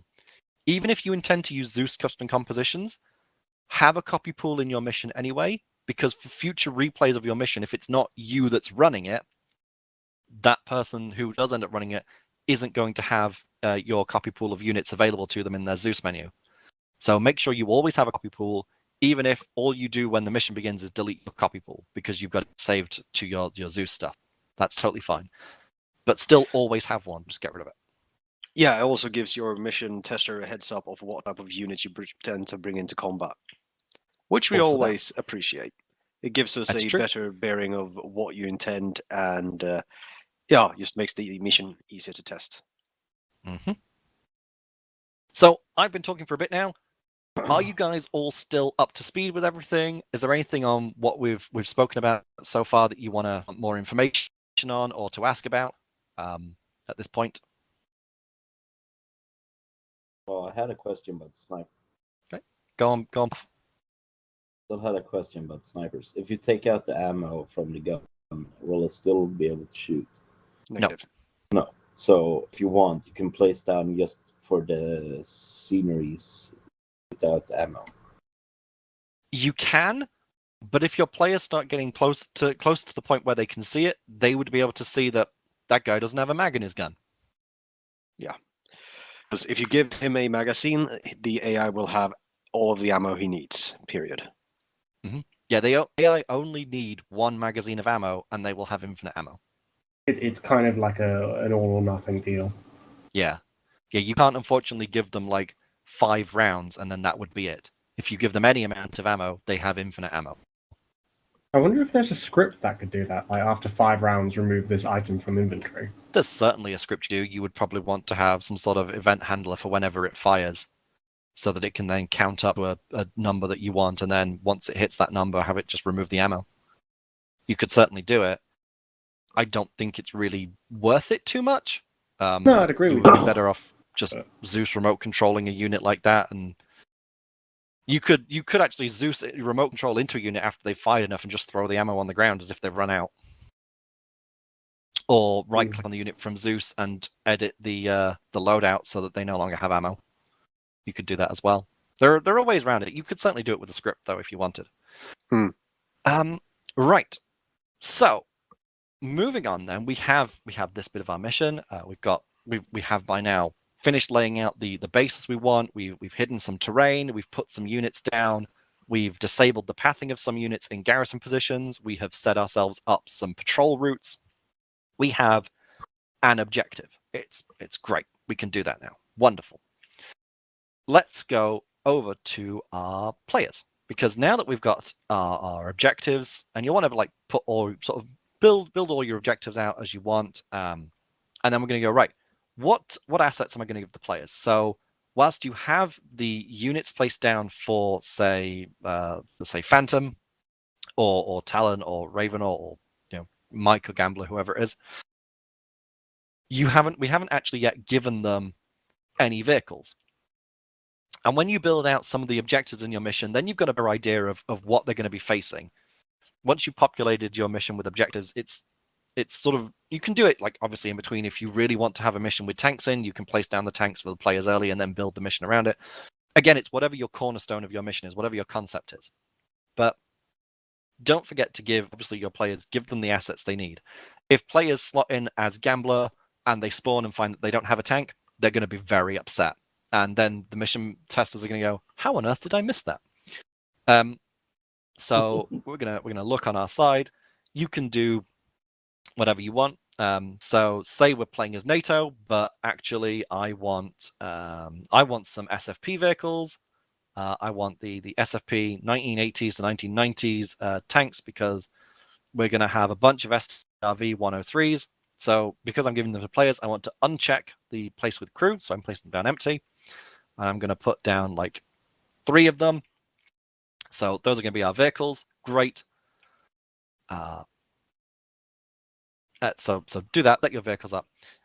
Now, as regards to loadouts, because that's what we were talking about before, sorry, I'm just bouncing back and forth between things, do apologize. With the players, the way the framework works is if we look at the loadout from one of the players, they already have the assigned gear set up. In this case, they're taking from the mission file from example loadout, and they already have all of their roles set. This is a very important thing, because if I look at the rifleman, you'll see rifleman. If we look at the platoon leader, you'll see platoon leader. Very important, because what I can now do is I can select all of them. I can right click and I can do attributes. If we go down to the bottom, then you can see category and faction, but the role is blanked out because all the roles are set. So we can go, I want to go Russia, and I want, say, sometimes the drop down breaks, you have to close it and open it again. I want pink Ratnik. I can click OK, and then it does it for all of my player forces at once. But because they have their roles already set, I can see Ratnik 2020 pink, rifleman. If we take the squad leader, Ratnik 2020 pink, squad leader. This is one of the advantages of the framework, because all the roles for the player units are already set. Very, very useful to just be able to change that sort of stuff like that without having to really worry about, oh, they don't have the right loadout now because it's reset it all. Very, very useful.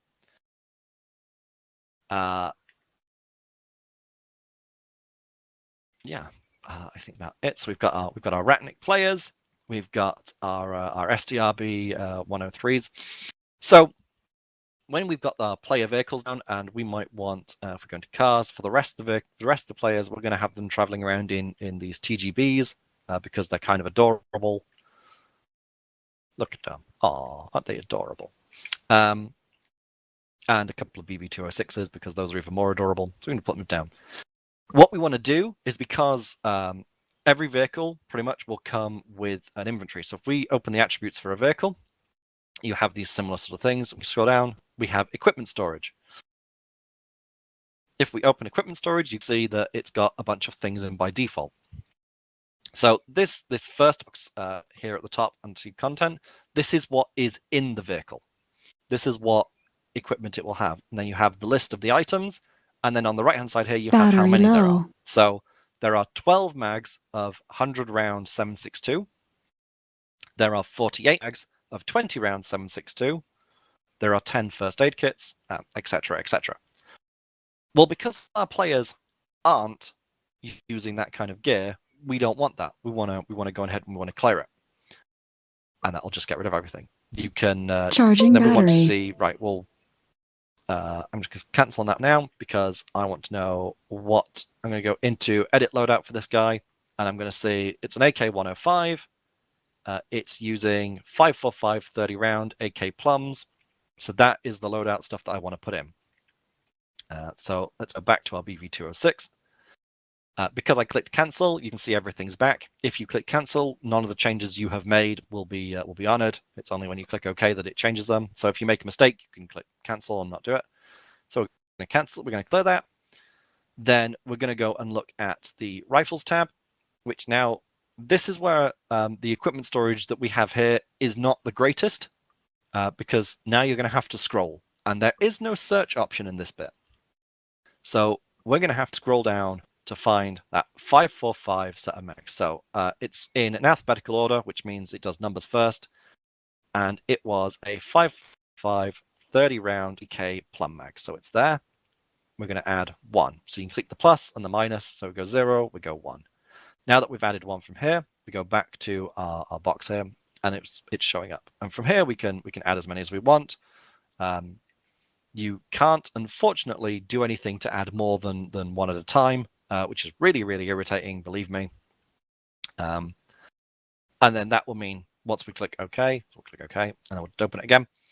That means now when the players load into the mission, they will find in the inventory of this vehicle User left your channel. 10 magazines of 30 round AK plum. Yep. Bye, Pedro.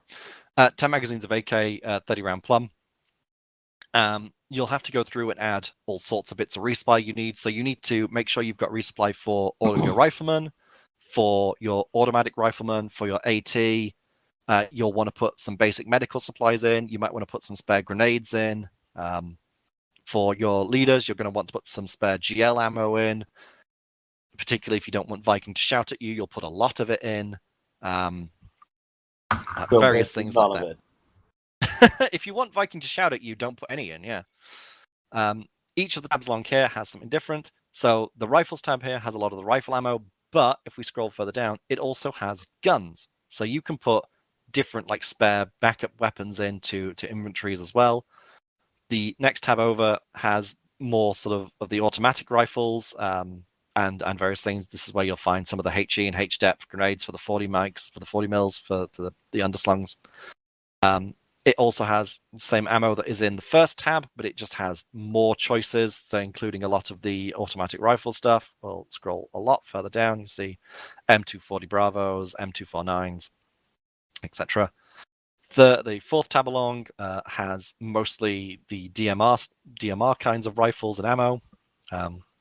Again, a lot of the stuff here is duplicated across from all of them. So unfortunately, you're just going to have to scroll and find things. I'll just bring it down. So Cyrus, CZ, ASP1, that sort of stuff.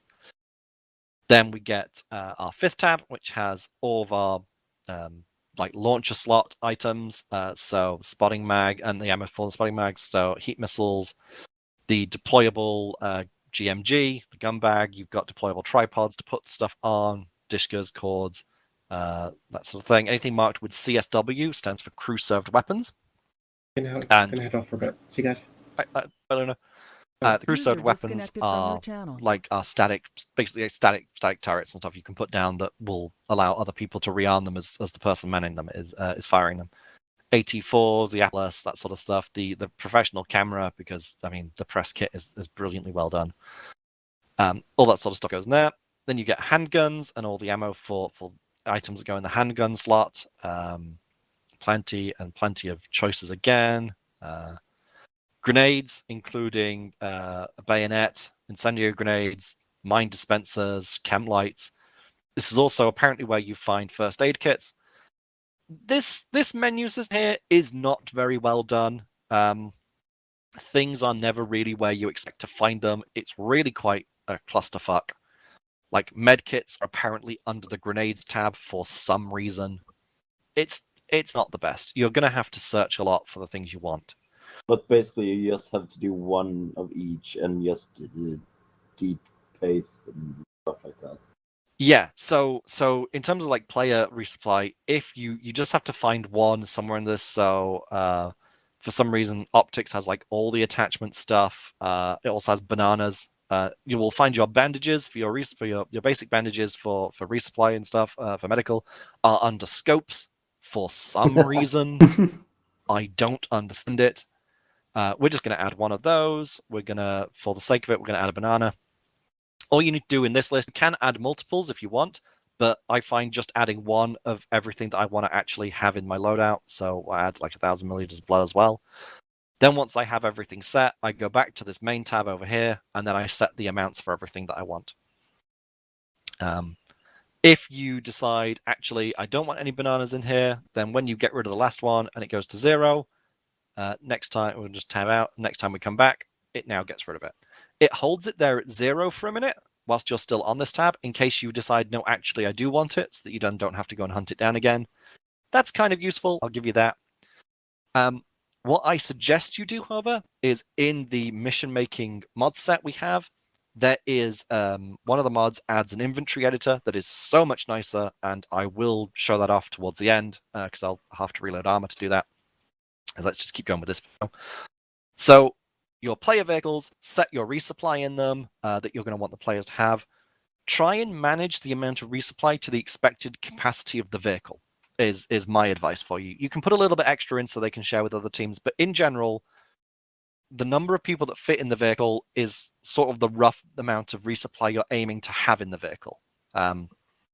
So about 10 or so mags per person. We'll see across the course of a mission, a couple of extra grenades per person, that sort of thing. Maybe like 3 bandages as supply. Because when you start seeing that across a GPs for Viking and me, because I also like GLs. They're very good fun. They're very useful. There are some rules that we have in terms of what you can and can't give players. So one of them is if you're going to give them grenade launchers, then the grenades have to be the HDEP variety, HEDP variety, not HE. This has just come about through experience, things that we've seen that, for whatever reason, the way that Arma's set up with the mods we have, the HE grenades don't really do anything. So we just have a nice blanket rule that says all underslung grenade launcher grenades have to be the HDEP variety if they're for players. If you're giving them to AI, they have to be the non-HDEP variety, and we try and limit the number of grenadiers that we actually have on the enemy side in a mission. Don't put too many in, because you really don't want players to just get barraged by grenades constantly. It's not fun. That one or two here or there. With your last mission I played. Did I have too many in the last mission? Maybe. No, he was just lucky. I think it was 1 or 2 guys with grenade launchers just bombing us. Yeah. So even 2 guys with grenade launchers, you can see you have experienced the amount of grenade fire that will put you under. Yeah. Don't put down like 5. Okay. It is so bad, and the players will just die horrifically. Because we all know how much we as players like to group up behind bits of things, and someone will call spacing. But by then, it could be too late if there's an opportunistic bunch of AI in the area, all with grenade launchers. I mean, So- Saquesh, that's just basically a mobile mortar team at that point. You know, You're 5 not wrong. grenadiers. 5 Before, Grenadiers is a small mortar team. Pretty much, yeah. before you keep going, can you Yeah. do me a favor and just pick up the IKV 91 and the STRV 102 and put them out so I can see them? Well, here was the 103B that we've got. I don't think we have a 102. I think the 103 is as far back as we go. STRV 102. I see it. Please, for the love of There it God, is. don't use those. It's the There's Centurion. the 102. tanks. Well, it takes some time until you see it on Twitch. Should be around about like 30 seconds to a minute. It shouldn't be too far behind. But there's the Yeah. 102. Ooh, that's ugly.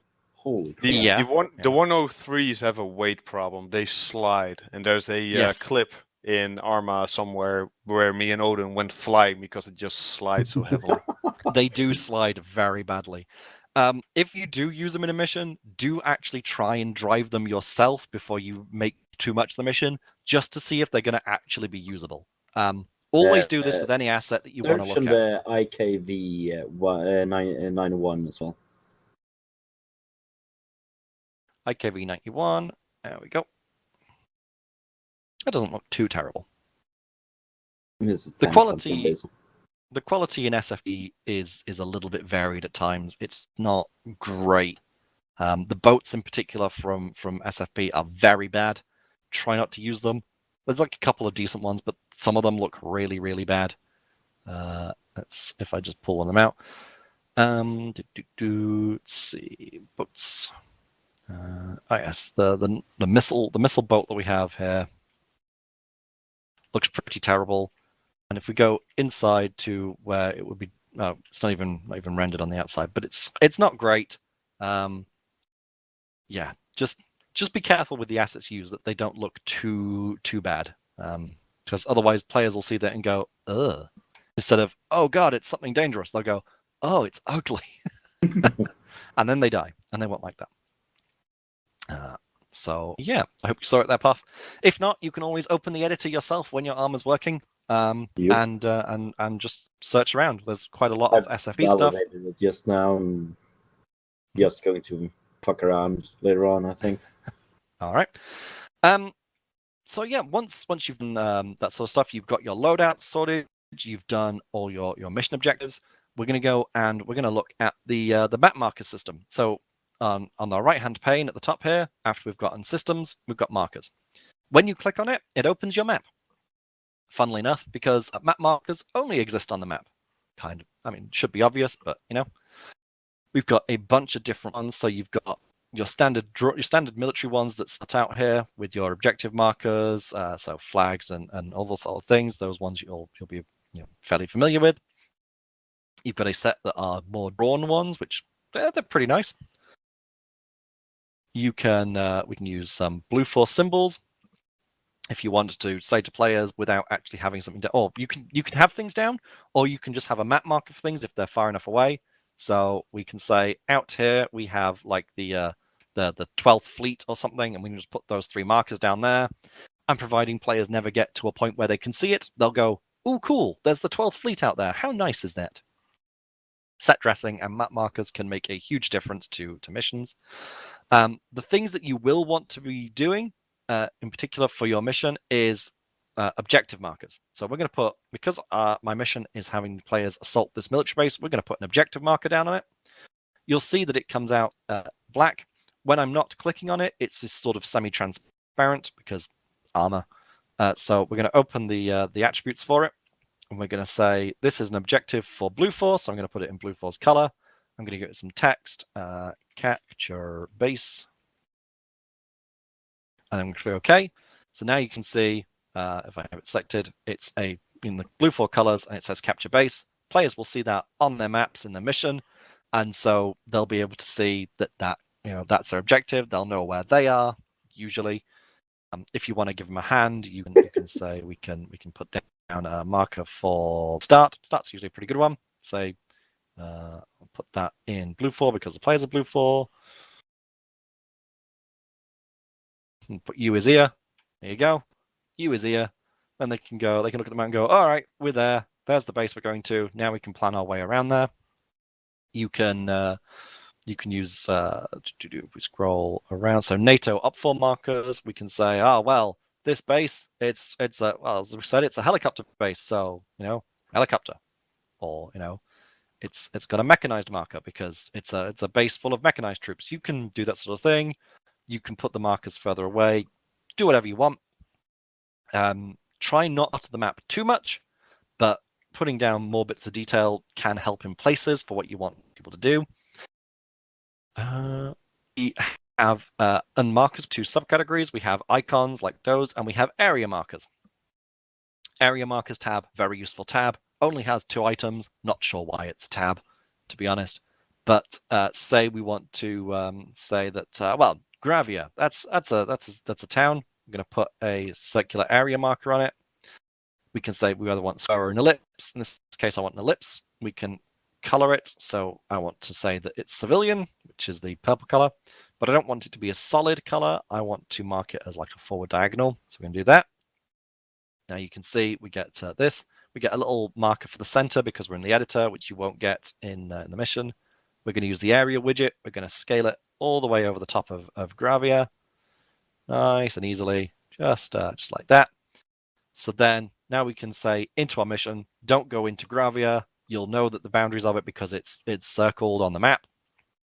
Players can see that on the map as like a sort of a purpley half-colored circle. Very useful for marking all sorts of things. You can, of course, say we can put another one down. We can have it a solid red color. We can make it bigger. And you might say to your players, right, you're hunting for something, and it is in the red marked area. You can do that. We can give variable names to things. So the way Arma works is it has this variable name system, which are unique. They have to be entirely unique. I cannot call something else marker _8 since I already have one. This allows you to refer to anything in scripting. That is the variable name that you will be using to refer to it. You can see in the left-hand menu over here, ellipsis marker _8, because that is its variable name. All the player units, if you do it from the framework, all the player units have something as well. So Alpha 1 Rifleman is blue _A1 _R. Double click to see variable name up there. This allows you to do a lot of things with scripting. Say with a trigger, we can do some stuff with the trigger, the expression in there. Very often you'll see map markers like this. The solid colored ones are going to be using some trigger shenanigans with some intel, so that if someone wants you to search an area, then you'll have like an overview of an area with a circle. As you find more intel, you'll get different shaped circles appearing that can narrow that area down with overlapping bits. That sort of thing. They're very useful to tie into that sort of thing. Not overly sure necessarily why you would use a solid colored circle just all the time, but you might want to have something that says don't go into this area, so you mark it. We very often do no fly zones with a non-solid red colored one, so that whenever we have planes and jets in the area, we have this sort of thing and just have it set as like a no-fly zone and say your no-fly zone is marked. Don't go into the red area. Leave it on the map like that. No-fly zones are very useful if you have a lot of air in your mission. You can keep them out of various places, stop them doing too much. Importantly, you can keep them from seeing your copy pool. Very important. If you have air in your mission and it can fly, particularly fixed wings like jets, they can go very, very long distances. You don't want them seeing your copy pool. You especially don't want them blowing up your copy pool if you're still using it. So if you have jets and aircraft in the mission, shove a no-fly zone down so that they are not going to be able to see or destroy your copy pool. Very, very useful. Yeah. If you have multiple objectives in a mission, we have a limit on the number of AI that can be active in a mission at once, which is about 200. The more you keep it under that number, the better the performance you'll get, and the better the less that Cypher will complain at you at the end, and various other people. So what you're going to want to do for that, there are several things you can do. In the case of some basic stuff, if you double click on a composition, so you have to make sure when you select a group of units, I can select each individual unit like this, and then I can right click and do attributes, and I get this menu. Or if I select the diamond above them, I can get the whole group of them, and then I've got a composition of units. Two different things for that. If you want to path disable a whole group, make sure it is in the object init, not the composition init, because if you disable the path of a composition, nothing's going to happen, and it will just shout at you that it's when you start the mission that something's wrong. But one of the options you get on the composition is this option here, enable dynamic simulation. So we're gonna check that on. Okay, so now you can see these units are marked with this little blue box-like shape on them. What that means is until players are somewhere near that group will not be simulated.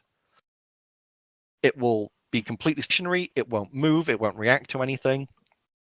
Once players get within the distance to set off dynamic simulation, that's when that unit will start waking up and being able to move. By default, I think this is around 1 to 2 kilometers. If the unit is supposed to be moving, it's something like 3 to 4 kilometers. You can check it out if we go to attributes at the top here and we go to performance. You can see what your dynamic simulation distance is. Okay, so for those units I found, they will not be simulated until players are within 1,000 meters of them, a kilometer. If those units are moving, which they're supposed to be because they're on patrol, players need to get within 2 kilometers of them, and then they will start moving. This is different for all vehicles, but for various things. Props are not simulated until players are within 50 meters of them, because props don't move anyway. Empty vehicles are 250 meters because you generally don't need them to be active anytime soon, but you can, of course, change that. If I wanted empty vehicles to be active from some ungodly reason 3,600 meters away, I can set it like that. If I wanted manned vehicles to be active at like 2,000 meters and players and characters only active at 500, yep, you get how it works. That's a very easy way of doing it. That means the AI will still exist in your mission all the time, but won't really take up a lot of resources just on the mission in general for what to happen. The other way to do it, which is slightly more advanced, Caesar's going back to the systems tab, the modules tab as we call it, and then we have TMF towards the bottom here. And in TMF, we have things like the Garrison module and the wave spawner. These modules are very, very powerful. The Garrison module in particular is very powerful. So if we put down a Garrison module over here, you can see it spawns with a small area around it. We're just going to turn that a little bit. We're going to have it set to cover a bunch of buildings. What this will do now is if we take a AI team, like a fire team, we can put them down. You always need to put down some units. You then right-click on the module, go to connect, sync to, and then the group leader of that group. Only the group leader. You can do it to all of them. Please don't. It won't do anything. Sync it to the group leader. So that like that. Open the attributes for the Garrison module, and you have the system-specific settings down here. So how many AI units do we want to spawn? I want 12. I want them to hold position, so stay put and never move. Click OK. What this means is at the beginning of the mission, this Garrison module will delete 4 units here. It will use the deep copies of those 4 units and put them in these buildings in this area, and to populate them out. We can see the position. So up the top here, toggle Garrison on dragged units. If we click that on, you see now when I hover over buildings, I get a number, 10 there. That's got a whole bunch of positions. These are all the positions that the Garrison module will put people in these buildings. So very easy way of seeing. It will also, with this mode on, allow you to drag and drop onto a building. So you can see how it's going red there. There we go. So there's 4 of those going red. I can do that, and it'll put them into those positions. Very useful if you want like quickly populate a building and have units pre-placed. Or if you want to use a Garrison module, you can do that. I'm just going to toggle it off now. If you use a Garrison module, that's specifically the Garrison module, you don't need to position units anywhere. just have the group on the ground next to the module. As Pedro said before, snap service. There we go. You can have them just on the ground next to the module in whatever thing, because the module itself will just delete that group. It doesn't care where they're positioned. It will delete them. It will spawn them randomly. In this case, it will spawn 12 of them from this sort of format in the positions in here. Now, because if we turn this back on again, we can see there's 12 positions in this building alone. What it'll actually do is spread them out randomly across this place. This is really useful for certain amounts of replayability in missions because the unit are not in the same locations every time. Very, very useful for that sort of thing. So that you can have them in different positions. That way, when players breach this base on the subsequent playthroughs, they're not immediately going to go and say, well, there was an AI in this building last time, and find the same guy, because now he might have been spawned in this building or over in this building. Or maybe it's decided to put them all in this building, or there's a couple of guys in this tower, that sort of thing. The way that the Garrison module will work is because of the way we have it set up in this specific instance, when the mission starts, it will populate these buildings and it will give us 12 AI, because we've told it to give us 12. We'll put 12 AI in these buildings who will be path disabled, like we've done for the guards down here. That's what it will do automatically for us. If we want it to do that later in the mission, then we need to start looking at triggers. We're going to put ourselves down a 100 trigger. We're going to right-click it. We do connect sync to, and we're going to sync it to the Garrison module. What that is saying to the Garrison module is now, when the mission starts, you delete this group of units, but then you don't spawn the units in these positions until this trigger has been set off.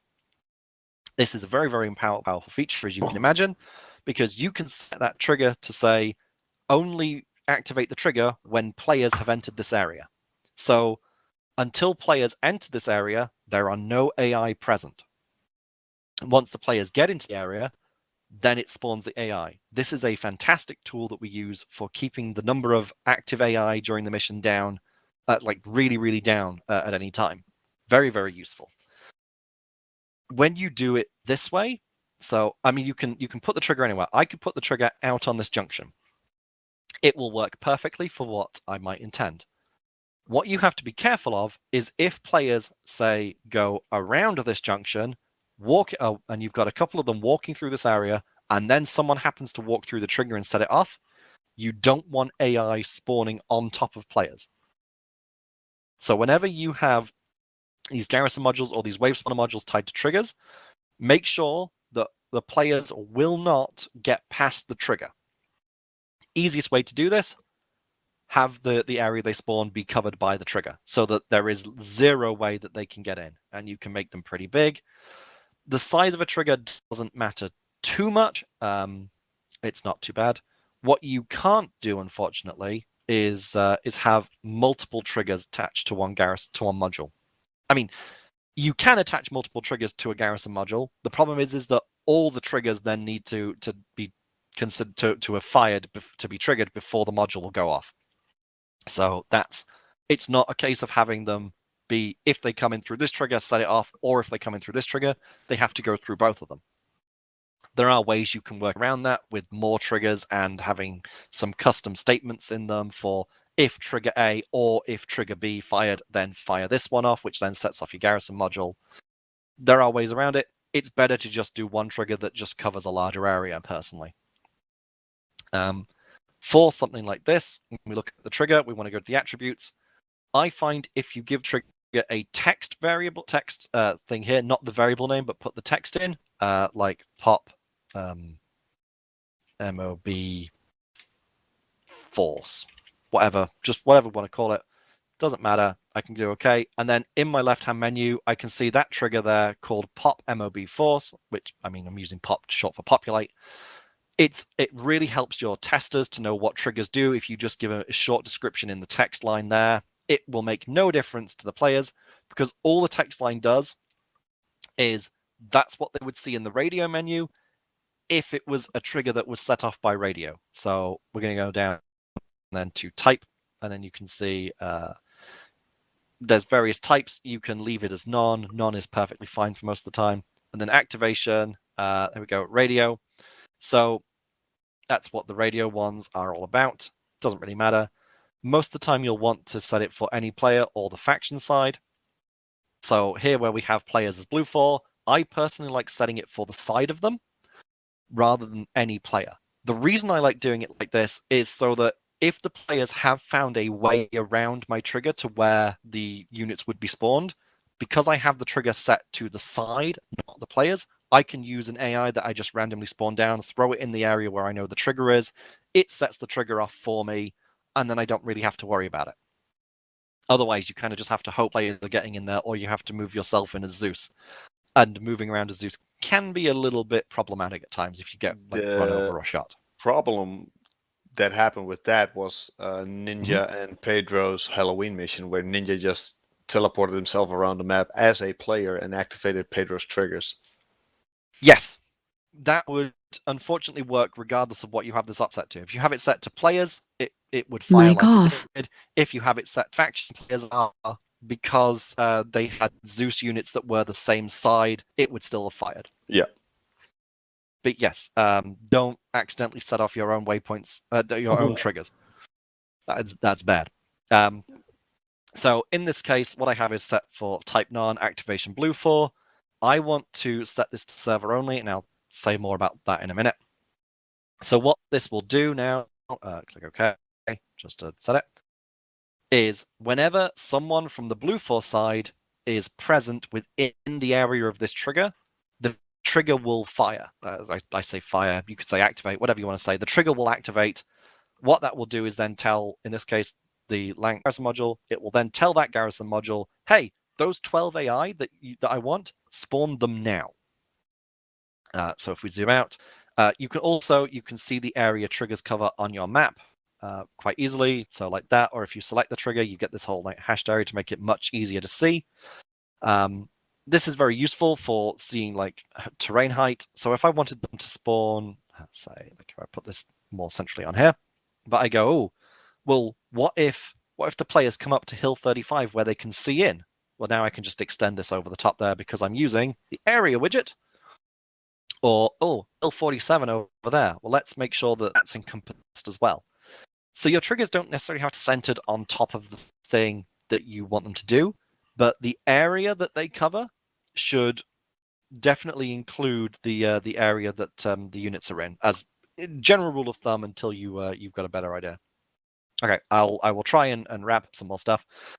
Wave spawners work in basically the same way as some modules, except what they will do is instead of, you don't get an area with wave spawners, they will take the units.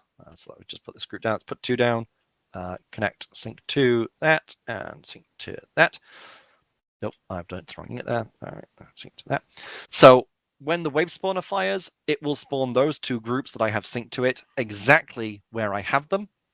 You can set up an execution delay, so it will take however many hours, minutes, seconds to set. You can set a number of waves on them, the time between each waves. You can set how many of the current wave need to be dead before it will spawn the second one. So if you're trying to do a wave defense, you might want to set that at 75% before it will be able to even spawn the next wave, even though the time's down. Very useful. Again, tying it to a trigger means that it won't spawn anything until the trigger is set off. Very, very useful ways of just reducing the number of AI that are active at any time. Wave spawners, when you use them, you can have AI set up. If I set them up with just a couple of waypoints, like move, for example. If I do like that for my AI on this waypoint, I just want to search and destroy. When the wave spawner fires, it will place those AI with those waypoints. Very, very useful for having reinforcements coming in from off the map in a more automated fashion, or just having some AI come out of a building. Like you could have them spawn inside the dome because players usually can't see inside the dome from the outside. So you could have them spawn in there and just set to leave as a waypoint. And then 10, 30 seconds later or whatever, have another group of AI come out. Again, be careful with the way you have them set up. If you have the number of waves high enough and the number, the delays and everything set up, it is possible that players could have pushed up and be in the area where they spawn when the next wave spawns, and then that's a bad idea. So use that in moderation as well. All these things just reduce the number of AI we have active at any one time. Once you have done all that, you've got the majority of work of your mission sorted. You've got your player forces, you've got your loadouts done. Again, refer to the Intro to Mission Making Guide, which is pinned in Mission Design for more information on writing your own loadout files. You have gotten your things set up to relieve server stress with dynamically simmed AI. You've got some things set up with triggers. Now you have to write briefings. So we're gonna tab out of Arma for a minute. Yep. We're gonna come back to our mission file. I gotta go, Saquesh. I'll see you final. later. Yeah, I See you, have to mate. go too. It's getting late. All right. In which case, then, that covers a lot. I'm sorry it took so long. I didn't realize I was going to be talking for quite this length of time. I knew you would, basically. Mic on. That's someone knew I was going to talk for this. Oh, you didn't show them the area map when you can cover. What's it called again? The cover map. Yes. That's a very niche thing, so we'll not bother at the moment. But it's definitely there. It's something you can use. There's a lot of things you can use. And in general, you then, once you get to that point, you've done the majority of the work with the mission making side. You now have to write your briefings. You have to write your admin briefing, which is for helps your mission testers. It helps the person running your mission, your Zeus, and that sort of things. If it's not you, it's very useful to have. Then you would obviously save your mission. Then what you're going to want to do is you want to go to scenario, export. You want to do export to multiplayer, which you will then get this box for conforming to the mission testing checklist. Read through that. That's our checklist. Test your own mission. Say yes. Then we'll just do it again. Export to multiplayer. You get MP missions. You're going to want to go into your file menu. You want to find them wherever you've installed Arma. So for me, it's under C. So your Arma 3 install folder. There is this folder in here called MP missions. This is where you have what are called PBO files. Their extension, they're PBOs. This is what your finished mission will come out as. Everything gets boiled down to this single PBO. When you get that far, you've exported your mission to multiplayer specifically, export to multiplayer. You've got your PBO. That's when you can then upload it to ARCOMM. Make sure you've got a nice little image you can put as the banner. Get yourself an image for the map, and you can put that in so that players can see and plan ahead of time. And then that's really all there is to it. There are a lot of other things that you can do. Again, I now refer you to the mission making guide. Now that I've given you this introduction to how to do stuff, you've seen how the editor sort of plays around. You really just have to go and play with stuff. So go out there, boot the editor up, have a play, place some units down. If you get stuck on anything, ask away in mission design. Feel free to privately message like me or Pedro or any of the other sort of senior testers we've got. Anyone you know that's made some good missions, by all means, feel free to ask them for advice on how to do stuff. And yeah, that's really it. It's a lot of stuff, but once you start getting it down, it's pretty good. And yeah, I hope we're going to get some more missions out of you guys.